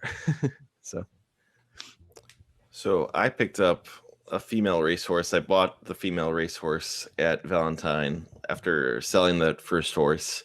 There's a mission where you have to take a horse in and try to sell it. So I was looking in the stable and I bought the female racehorse because I think she had the best speed. And I was like, all right, well, we'll just go with her. And I named her Moo. And the main reason why is because I could spend hours trying to think of a perfect name for this creature. But I decided just to go with something simple. And I thought, honestly, if there's a Simpsons bit when they're making a movie where they're painting a horse to look like a cow, They're like, oh, so you don't use cows? No. And he's like, no, we paint horses. It looks better on movies. So that's the main reason why it just popped in my head. And I was like, whatever. We can either spend here an hour thinking about this, or we can get back on with the game. So I just named it Moo, and I had Moo through the entire game. So Moo was the name of my horse, and I only had one horse. I decided to stay loyal to it. I'm a loyal person, so as long as you don't betray me, I'll stick with you. So one horse, Moo. There you go. Yeah, so that same mission early on where you can basically keep the one that you've got, or you can sell him, or I ended up initially going with that big like Clydesdale looking, super beefy looking warhorse. I think that's the one that you're talking about, Jake. And then a couple days later, I named him Alex because my son wanted to name him Alex. So we went with that. And I haven't been playing the game with him watching. It's just like at that moment, it was like, look, a horse. But something happened a few days later, and I'm not sure if there was an update to the game or what, but I had the same thing that you had, Josh, where all of a sudden, like, the horse was different. It went from being like this black and white speckled to just a brown, much skinnier racehorse, but the name was still the same. Yeah, that happened to me too. So Yeah. I think that had to be a bug. Yeah. So either they cleaned something up, or maybe that horse wasn't supposed to be available as early as it was. I'm not sure why it happened, but I still have Alex, although I have picked up other horses, because basically once you ride off with a horse, it kind of becomes yours. And so like I have a bunch of horses that are hanging out in the camp that are mine. None of them are named because I've never taken them to a stable, but they are all there. So it's like, but I always go to the one that has my saddle, and because that horse has the things, and he does all right. So clearly with the horses, the weapons, the customization, there's a lot of stuff going on, and all of this sort of feeds into your ability to move and other mechanics within the game. Now, I know some people express some frustration with the early game on how slow things felt. Were there other mechanics that you felt were troublesome, or maybe they were too over simulated? Ryan, do you have something there that you wanted to look at? Yeah, this game has fantastic attention to detail, but I think it goes a little bit too far sometimes in the game. Led to some of my frustration. And I know, I think, Jake, you mentioned it on Polykill, but one of my frustrations with the game actually was the cocking of the gun for the repeaters. And I found myself in gunfights that I'd be like pulling tapping it twice, where I'm like, oh, this, the cocking would throw me off from basically shooting at these people. Especially there's some missions later on in the game when someone's driving, let's say, like, what do you call it, one of those stagecoach. Yeah, so you have to be the shot on a stagecoach, and you're getting chased at and shot at, and the person's driving the stagecoach, and they tell you to take them out, and they give you their whatever bolt action rifle as opposed to the one that you had. So like you're trying to shoot at them, and the cocking's gonna throw you off, where like they're getting close, and you're trying to just fire the trigger, and I'm just like, it's throwing me off, and all of a sudden you're missing on the second pull because you cocked, and I don't know. It's one of those ones where it makes the game a little bit harder because of the attention to detail, where it's something, I mean, it's cool to think of, but it really kind of like, it bothered me a few times throughout the game where I'm like, I really could have rather just wished that they just cocked it themselves as opposed to me having to do it. Stuff that bothered me a little bit. I also am not the biggest fan of having to do stuff like it happened to me at least once or twice where they told me I had to get food in my stomach, basically, because I haven't eaten in a long time. So I would pull out the meat I had on me, and I cooked it, or like open a can of beans. But stuff like that, that reminds me a little bit of San Andreas, where I remember like, and this is probably one of my least favorite Grand Theft Autos, is having to stop to eat something, because to me that slows me down when I rather just keep going. It's not like a major deal breaker, but like that, like in gunfights, that was really a pain for me. I can also think, and thanks to Josh for pointing that out to me about the cinematic view going in there where the horse can drive you yourself, where I would just I hated having to ride my horse. Basically, I'm like, oh man, this sucks. And then you have to pay attention to it because your horse will get weak if like if you're riding it too hard. I'm like, oh man. So like, you had to stop, pat it, give it some food, and then get back on the horse and continue riding. Stuff like that, I don't care for. Some people might really like that, but to me, I didn't like that. And one thing I want to point out too, real quick, about the mechanics that I guess I'm comparing it a little bit too much, not too much to the first game, but comparing to the first game, it seems like they gimped the Red Dead eye in this game, where they really slow you down. And it's been years since I played Red Dead, but it seemed like the Red Dead maybe was probably too overpowerful in the first game, where I used it a ton, where I would just get in these giant battles and just mark all my targets, take them all out. Or this one, it seems like you have a shorter window and it takes way longer for you to get it back, where you have to honestly like consume a food to get it, or smoke a cigar or cigarettes. But if you smoke too many cigarettes, you get sick. So it's like little stuff like that. I mean, I love the Red Dead eye. It's one of my favorite mechanics, and gimping it that much in this game at first, granted you level it up and it gets stronger. I wish it wasn't so gimped, if you will. Yeah, for me, I found myself not using the Deadeye that much.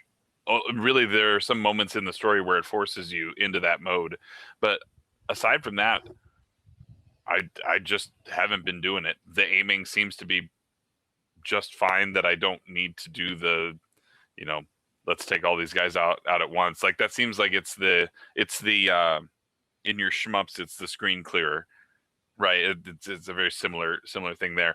Ryan, I have to agree with you with the eating mechanic. My Arthur is malnourished because I have found myself, because you have to manage these cores, and so the cores are your health, your stamina, and your focus. I think is the one for the bullet time deal.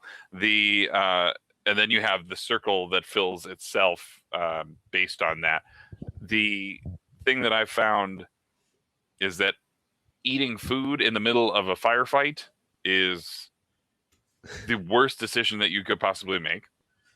And so I've been gravitating toward the tonics, and those don't nourish you at all, but they fortify your core so that you're almost impervious to injury for a short time. The problem is, though, my Arthur just doesn't eat, and I think that is leading to some things with him. And I don't want to go into it too much, but I have to wonder if some of the stuff that my Arthur is dealing with are things that other Arthurs are also dealing with. I think some of the early complaints, though, were having to like mash A to run, or X if you're playing on PS4. Those kind of things. The pointing your horse in the right direction. So Josh, again, thank you for sharing that with us. That made that helpful. The problem is when I play late at night and then you've got this like peaceful music and you've set your horse to where you want to go, it's kind of easy to doze off. And I've done that on more than one occasion. And again, it's been a stagecoach or somebody else's horse that has collided with me, that has jolted me out of my cat nap. And so it's been kind of funny. But I think my only complaint with any mechanic is just sort of the physics engine of, but that's indicative of pretty much every Rockstar game, where it's like momentum is a real big deal in terms of movement. And that just takes some getting used to. Like early on, I was running into people, missing where to hitch my horse, and walking into people into a bar. And it was just, it took me a while to get used to how that felt. So that was an early frustration. In terms of like managing these little systems, like the focus and the Deadeye and the, I guess the health core, I actually kind of like that, because that gives me something like it keeps me alert, I guess, like in these big hunting expeditions, or I'm trying to get from point A to point B, or like if I'm getting ready to go to some kind of showdown that I know that's going to happen, I know that I need to sleep, I need to eat, I need to keep some snacks on hand, make sure my tonics are full, stop by the medicine wagon at camp or whatever. I kind of like that. I mean, obviously they're, I think, kind of intended to be like light survival elements, but to me they just kind of keep me engaged, and with my horse trying to make sure it's clean and make sure that it's fed. Um, I don't know. I kind of enjoy that minute detail. Like you actually have to perk your coffee and you actually have to cook your meat. I mean, it's not laborious at all. It's very simple, but it's very intentionally paced. And that's one thing I think I like about the game more than anything, is that everything feels very intentional and everything makes sense in the world in terms of like these tasks. Nothing feels like it's tacked on unrealistically. It's just, we're going to make you think about these things a bit. And I for one like that. It keeps me engaged, but I understand why others don't too. Josh, did you have any thoughts on mechanics, or was there anything that sort of didn't jive with you? I do. I like the pace of the game. At first, as it is with any big open world game, it's like, okay, I want to get to the next point. I want to get to the next point. I want to get to the next point. But I came to realize within the first, 3 or 4 hours of playing, like, this game wants you to take your time. It wants you to see the sights. It wants you to manage your Arthur. It wants you to manage the camp. And they want you to like take in the world, be a part of this world. And I think it's great. And like Jake was just saying, everything's intentional. Like, I guess if you were to like say this is like a one word that you could say for this whole game, is everything is done with intention. Like, everything is purposeful, So the more I sit down and play this game, the more I see that, and I appreciate it more and more as I dive deeper into these other systems. Like, I just recently got into hunting. I'm trying to get some of these legendary pelts and stuff like that, and that's a great time. And the more you dive into this game, the more the mechanics all fit together in this weird way, and it's a lot. It really is, and it can be like almost overwhelming sometimes. But I all in all have had a great time with the mechanics, and they haven't really bothered me as much as some. But yeah, and also one random thing is I just think the image of Arthur randomly taking out a giant steak in the middle of a gun battle is a pretty funny image. So yeah, yeah. That's great. Yeah, I have to wonder how different our camps look, especially for those who have, for me, who has barely touched side mission stuff. I know things are not looking very good. Like, I did some of the upgrades and things like that because I could pay for it, but at the same time, like, yeah, things are kind of bleak, and things are kind of bleak for Arthur too. But I have to wonder if I had taken the time, and cultivated relationships further than what I'm getting out of the story, like, does your camp look different than my camp? And I would venture to guess that that's probably a true, a very true thing. We'll have to compare notes at some point in the future to really go into that. Yeah, and Josh, you mentioned intention, and obviously the graphically this game is. I would doubt any of you disagree with this statement, but it is like a masterclass in like art design and sound design, and like just the amount of beauty that they can show, and so many different biomes, right? You've got mountains, and you've got swamps, and you've got kind of I think there's a deserty area. I don't know if I've been in one that's a little more barren than the rest, but did you guys have any comments on that? Do you Josh, do you want to comment on maybe like on the graphics, or do you have anything else to add to what I was kind of trying to say for everybody? But yeah, I just wanted to mention that the foliage is the best foliage I've ever seen in any game, period. That's all I wanted to say about the graphics. Like, it moves like real life foliage. It's kind of like breathtaking at times. So yeah. One thing that I'll say that I found, and it kind of ties back with the intent and the confidence that this game has, is that usually when you get a AAA title that maybe boasts about its graphics a little bit, it's going to try to show you the prettiest thing that it possibly can at the very start. Like when you start up Forza Horizon 4, it's like we're going to go countryside in autumn. When you start up Fallout 76, you're going to get out of that vault really quick, and you're going to see what these mountains look like in the sunlight with all these god rays and stuff.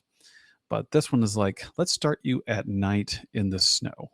And it's just like, this is not the prettiest thing this game is going to show, but this is where the story starts. And this is how confident we are that we don't need to, like, peddle our graphics as a selling point for this game, because when the game starts, like, it looks fine, but it takes a while for you to realize how pretty that game is.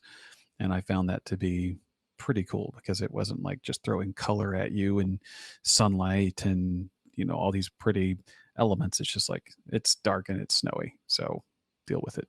And I like that. Yeah, it's kind of jarring to have them start you off that way. And even as you get into a place like Saint Denis, like, there is effectively smog. There's a lot of orange skies in that area, and not pretty orange either. Just kind of, smoky, hazy, which are words I think that other people have used earlier in describing that. Ryan, graphically, did this kind of, you're playing this on everyone's playing on 4K TV? I am. Yeah, I'm playing it on the Xbox One X. I opted. I had the PlayStation 4 version pre-ordered, but that's also before I purchased it before I had an Xbox One X. So day to come pick up the game, I decided I wanted to get the game that had native 4K as opposed to one that's upscaled to 4K, which is the PlayStation version. So I traded on, I guess, day of launch for the Xbox version. Now, if someone can remind me, do they give you a choice of performance versus graphics at the beginning of this too, or no? No, they have you set the HDR stuff, like the brightness and the. Okay, so that was the setting change at the beginning or something like that.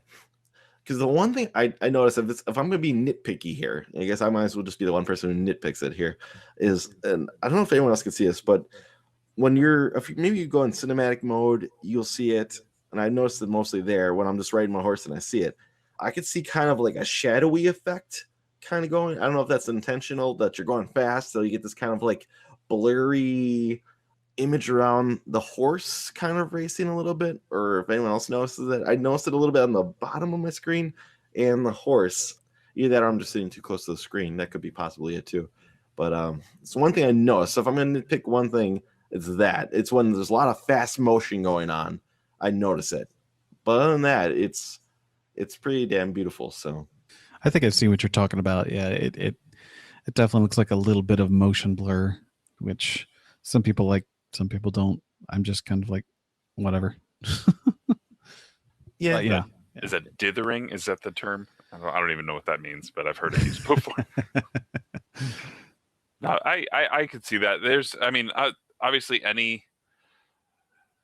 no matter how polished you try to make a game, there are going to be you'll see the seams once in a while. There have been a couple of times where I get into what seems to be, well, like Arthur was coming back to camp, and there were so many NPCs in the background that they each kind of popped in like one after another.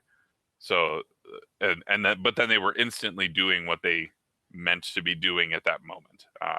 So you've got somebody washing clothes, you got somebody, like each of them doing their own little tasks around the camp. But yeah, it was just really quick. It was just like boom, boom, boom, boom, boom, boom, which might just be a long play session and it needing to try and catch up with it. That funny that you mentioned that. So I beat the game yesterday, and there's this really emotional part towards the end of the game, and it seems like it's in a cinematic scene, but there must have been like an NPC walking in the background, but it just got glitched into it, where it was like walking up a mountain. Then like it was like totally out of place, and it's in the middle of nowhere. It's just boom going up a mountain. I'm like, well, in the cinematic view in the background, I'm like, well, I don't think that's supposed to be there, but oh well. As this emotional moment's happening in the game, I'm like, whatever. It's glitches, if you will. So yeah, I mean, it's an open world game. There are other open world games that come out that do not function optimally at the start, and I would say they've done a pretty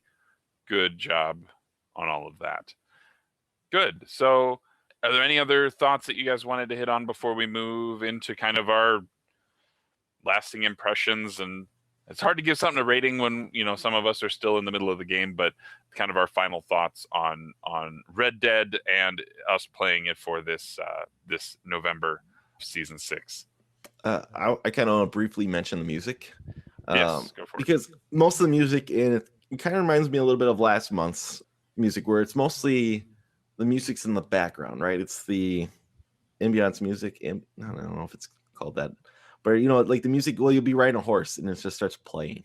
You know, it's in different regions. You'll hear different tracks, so it's really hard to tie down. Like, oh, this was my favorite track, because you will only hear it in a certain area, and I can't. The world is so big, I can't remember exactly where exactly this track was playing. But a lot of the music fits like the environment.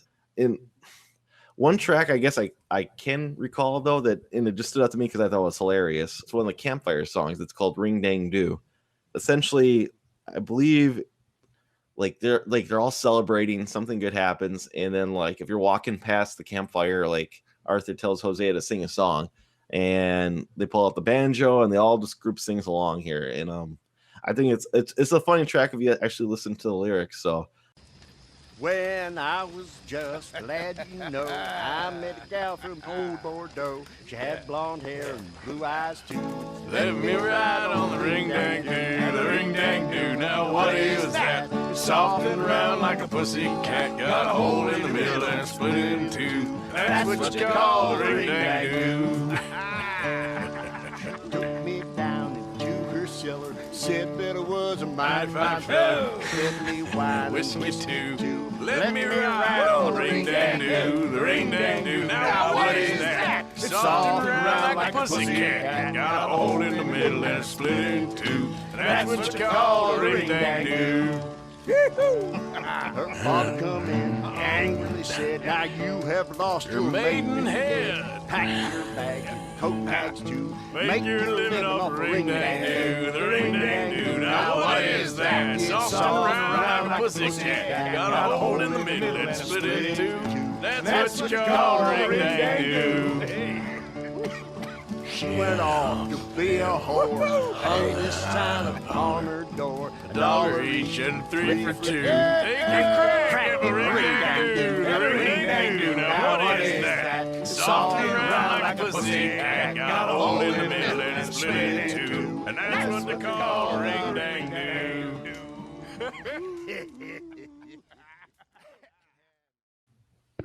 Yeah, I like the music. It's, you know, used pretty sparingly. It's used situationally.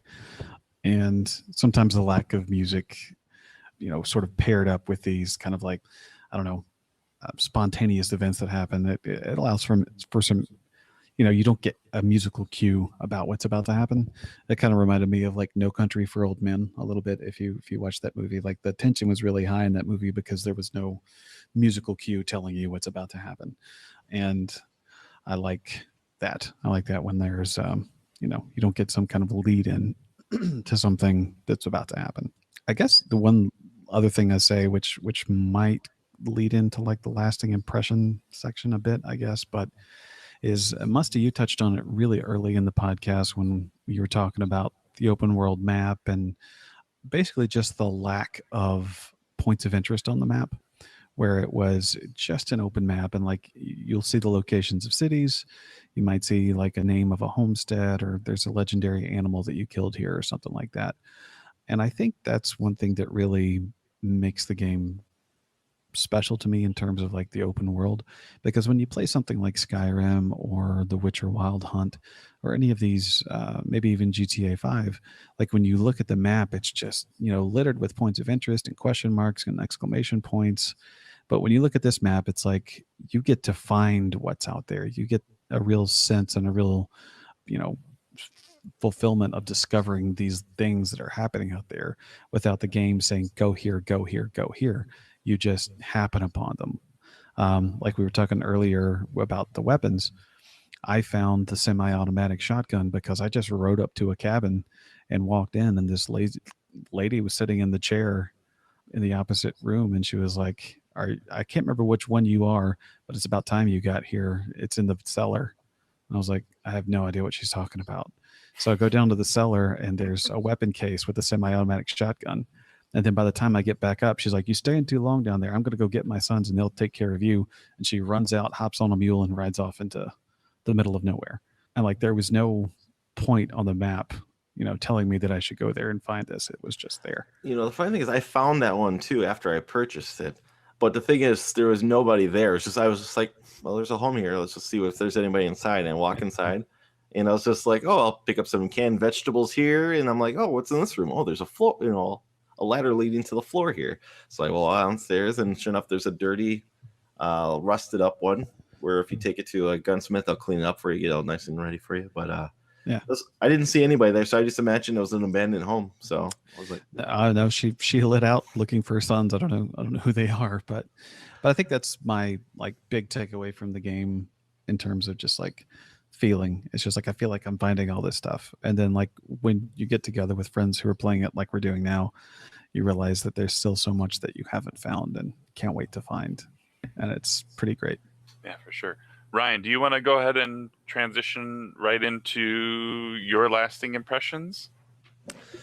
Sure. So for my lasting impressions of the game, it's one of those ones where I can think of where I think when I was playing it, I wasn't loving it as much as I thought I would be. And upon completing it, I loved it. It was just one of those things for me where it didn't hit me right away. But then you sit back and you look and you're like, man, that was really good. That was really good. And I haven't had one of those in a long time where it didn't hit me right away, but it hit me as a combination all at the end, basically. And I'm like, and I know there's still stuff I got to do. And this is, I guess, a brief spoiler, nothing major at all. You can continue playing the game after the credits. So if you didn't 100% it and you still want to do it, you can. So that's one thing you can do. That you don't have to worry about it. If you didn't do all your things, didn't hunt all your animals, you can still do it after the game. There's still plenty of it to do. There's more to come through it. And give people an idea, there are 6 chapters to this game and 2 epilogues after it. So there's still more things to do after the general basic game is done. There's still more to do before you get credits. So there's still, like I said, there's still more things to do. You don't have to worry about the game being over. You can still play the game after the game.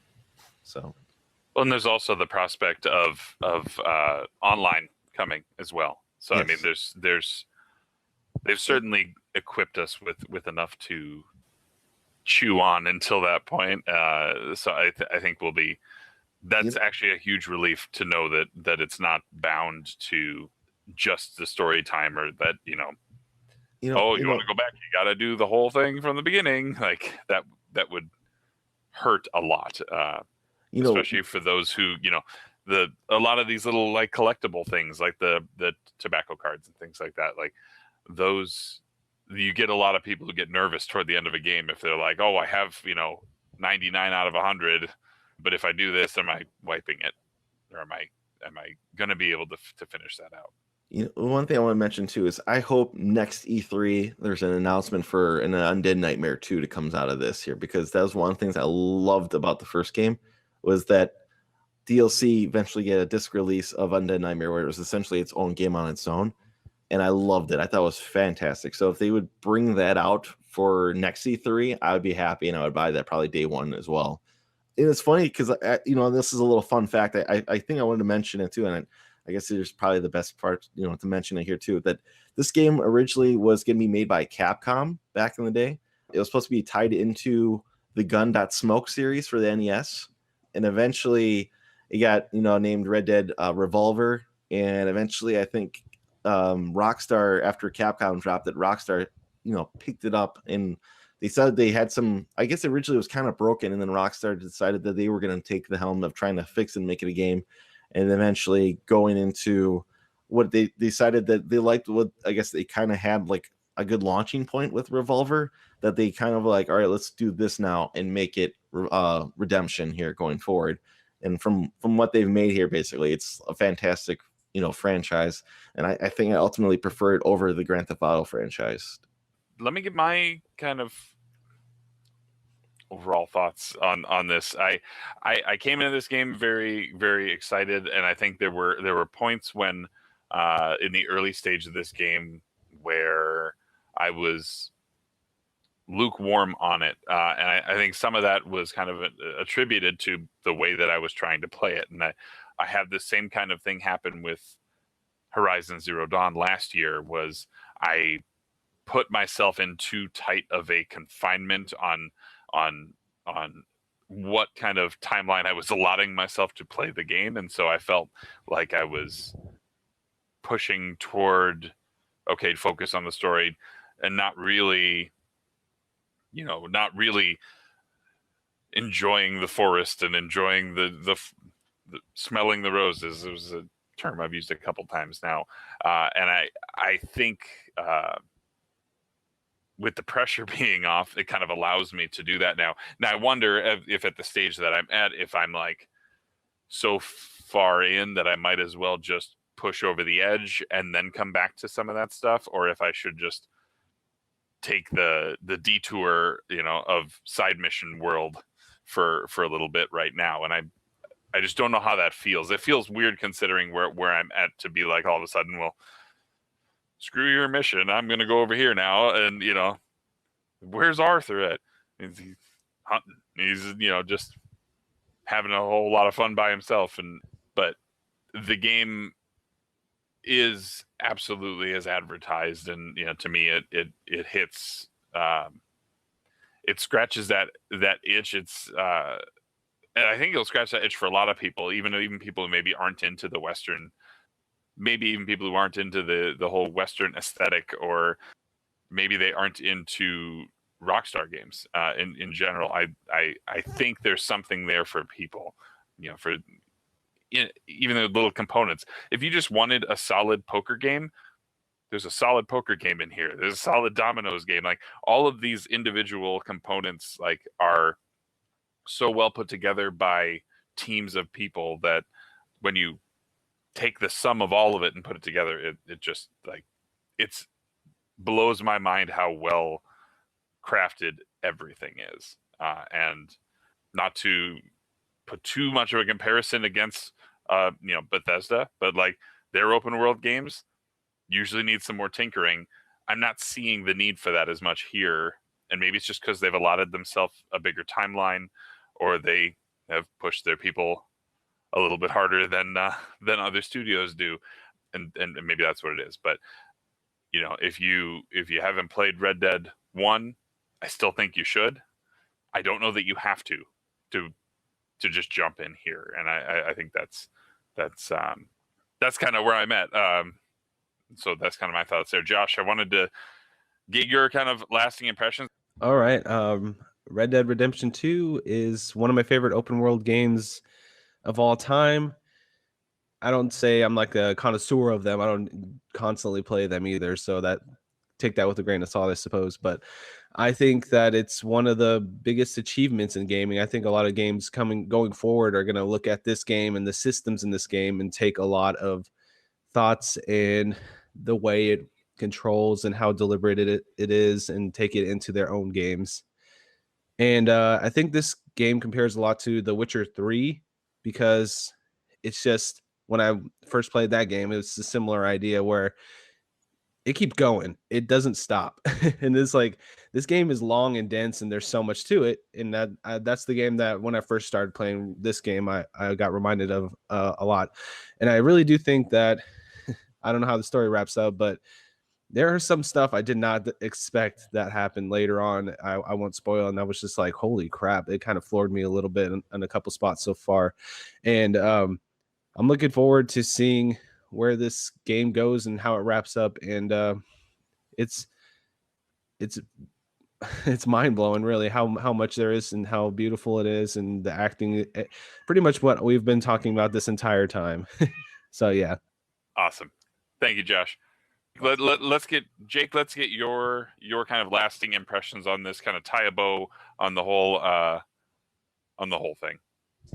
Yeah, sure. I'll keep it short and sweet. I do think this is my favorite open world. I guess I'm like Josh in the fact that I'm not a connoisseur of open world games, but I think that this one has kept me engaged and kept me, I don't know, entertained in ways that others haven't. And I guess to literally tie it all up, I do think that the parts of this game are equal to the sum of it. I don't think there's a part of this game that really fails anywhere. I mean, I do have complaints with the physics engine, but that's just a Rockstar thing that I expected. But I feel like every part of this game is just as good as all of this game. And yeah, I can see a lot of people having the conversation of this being the new high watermark for games, and I will probably have to agree. Very good. So I did want to, I do have a comment that I want to read from one of our patrons that decided that to give us one of the things that we want to try doing with these live shows is to allow whoever's in the audience a chance to vocalize and have their thoughts kind of interjected at the end here. So we do have Dean from Round 2 Gaming is here, and Dean says this is basically his elevator pitch for people who, again, are on the fence or haven't played. It's kind of, again, we've all given our lasting impressions, but I want to make sure that we're not the only ones that are heard here, because we do have a large community and we want those people to be heard too. He says, whether the turn of the century timepiece is appealing to you or not, there's no doubt that this game has redefined what's possible in this generation by resetting the bar of polish and scripting, and if anything, has me incredibly excited of what's possible in the coming years. And I think that is about as succinct a description as we can give for this. And yeah, I think the future is bright if we can have this as sort of that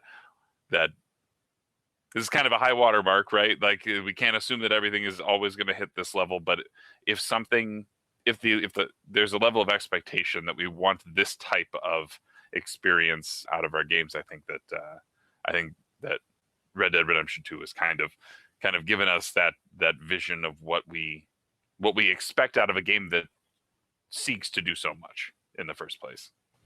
So that's the show, folks. I want to thank our guests for being here. So, Jake, where can we find you on the internet?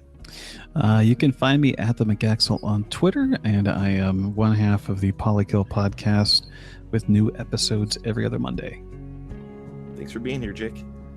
Josh, where can we find you on the internet? You can follow me at Frantic Society on Twitter, and I do a weekly solo podcast called Frantic Thoughts. Thanks for being here, Josh. And as for myself, you can find me on Twitter at It's Rocket Sauce, and I'm mostly on the weekly Hangouts on Tuesday nights. So check out the Cartridge Club Hangouts YouTube page and come join in on the show. Musty, where can we find you? Yeah, best spot to find me would be on Twitter at Musty Hobbit, or over on my YouTube channel, which is Second Breakfast. Again, I post a lot of my videos to the Cartridge Club website, which is, again, where you can find all of the content from various content creators that are associated to the club. So I would encourage you to check out that site, along with our forums. We have a Discord as well. Links to these, I'm sure, will be somewhere where you can find them. But again, I would like to thank all of you guys for being here to talk through this with us. And again, it was a bit of an experiment by playing a very new game. And so we have the next couple months planned out. And so I would just want to reiterate, we've already kind of announced these, but to people who aren't on Twitter, maybe you didn't see the announcement. In December, we will be playing an NES classic game from Capcom, and that is DuckTales.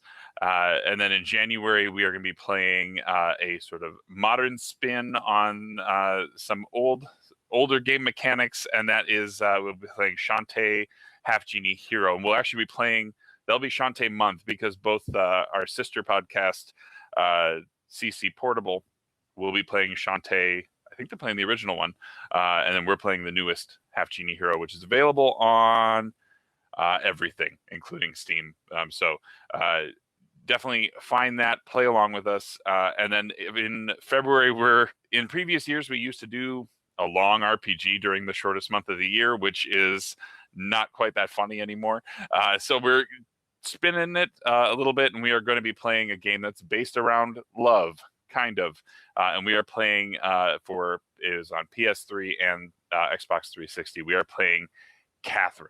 And so we are very excited to have those ahead, and we have big games planned for the rest of the year. So we encourage you to check that out, and we've got some surprises ahead still. So excited to have you along for the ride. So again, please, thank you for all joining us here. And again, I do want to reiterate and thank those patrons who are here with us for the live stream and for accommodating that and joining us. If you are interested in helping contribute and to fund the club, you can check us out at patreon.com/Cartridge Club. But we're going to go ahead and wrap there. We hope to see you again next month. CC Unite. Cruel, cruel world, must I go on? Cruel, cruel world, I'm moving on. I've been living too fast, I've been living too wrong. Cruel, cruel world, I'm gone. This big old world sure got me running round. Heard a voice, it told me settle down. With the moonlight as my guide and this feeling deep inside, I know now that I'm homeward bound. As I wander through the pines, the whisperings they tell of the many before me who tried and fell, seeking fortune and ways to get to glory days, looking for a place in this old world. Cruel, cruel world, must I go on? Cruel, cruel world, I'm moving on. I've been living too fast, I've been living too wrong. Cruel, cruel world, I'm gone. Take it away.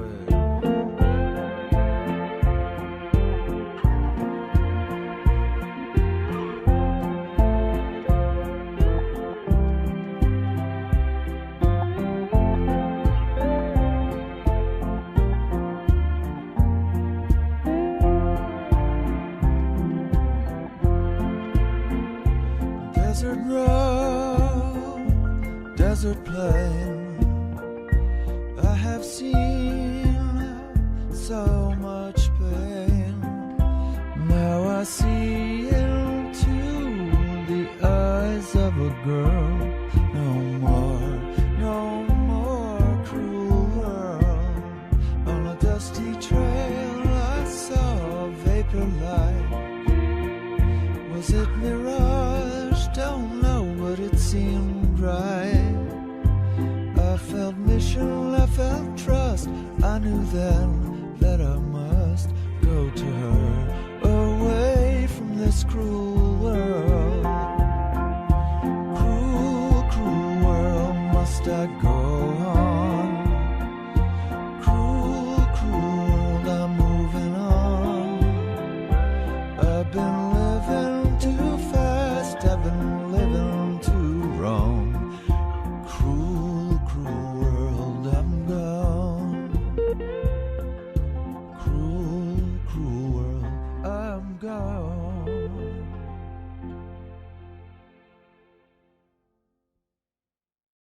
I mean, generally, Arthur seems like a pretty agreeable guy. Tends to stick to a few very common phrases. Do you guys have your own little impressions of Arthur in camp? Well, he sure does say sure a lot. So, but he's got the tone of saying sure. So that's my impression of Arthur.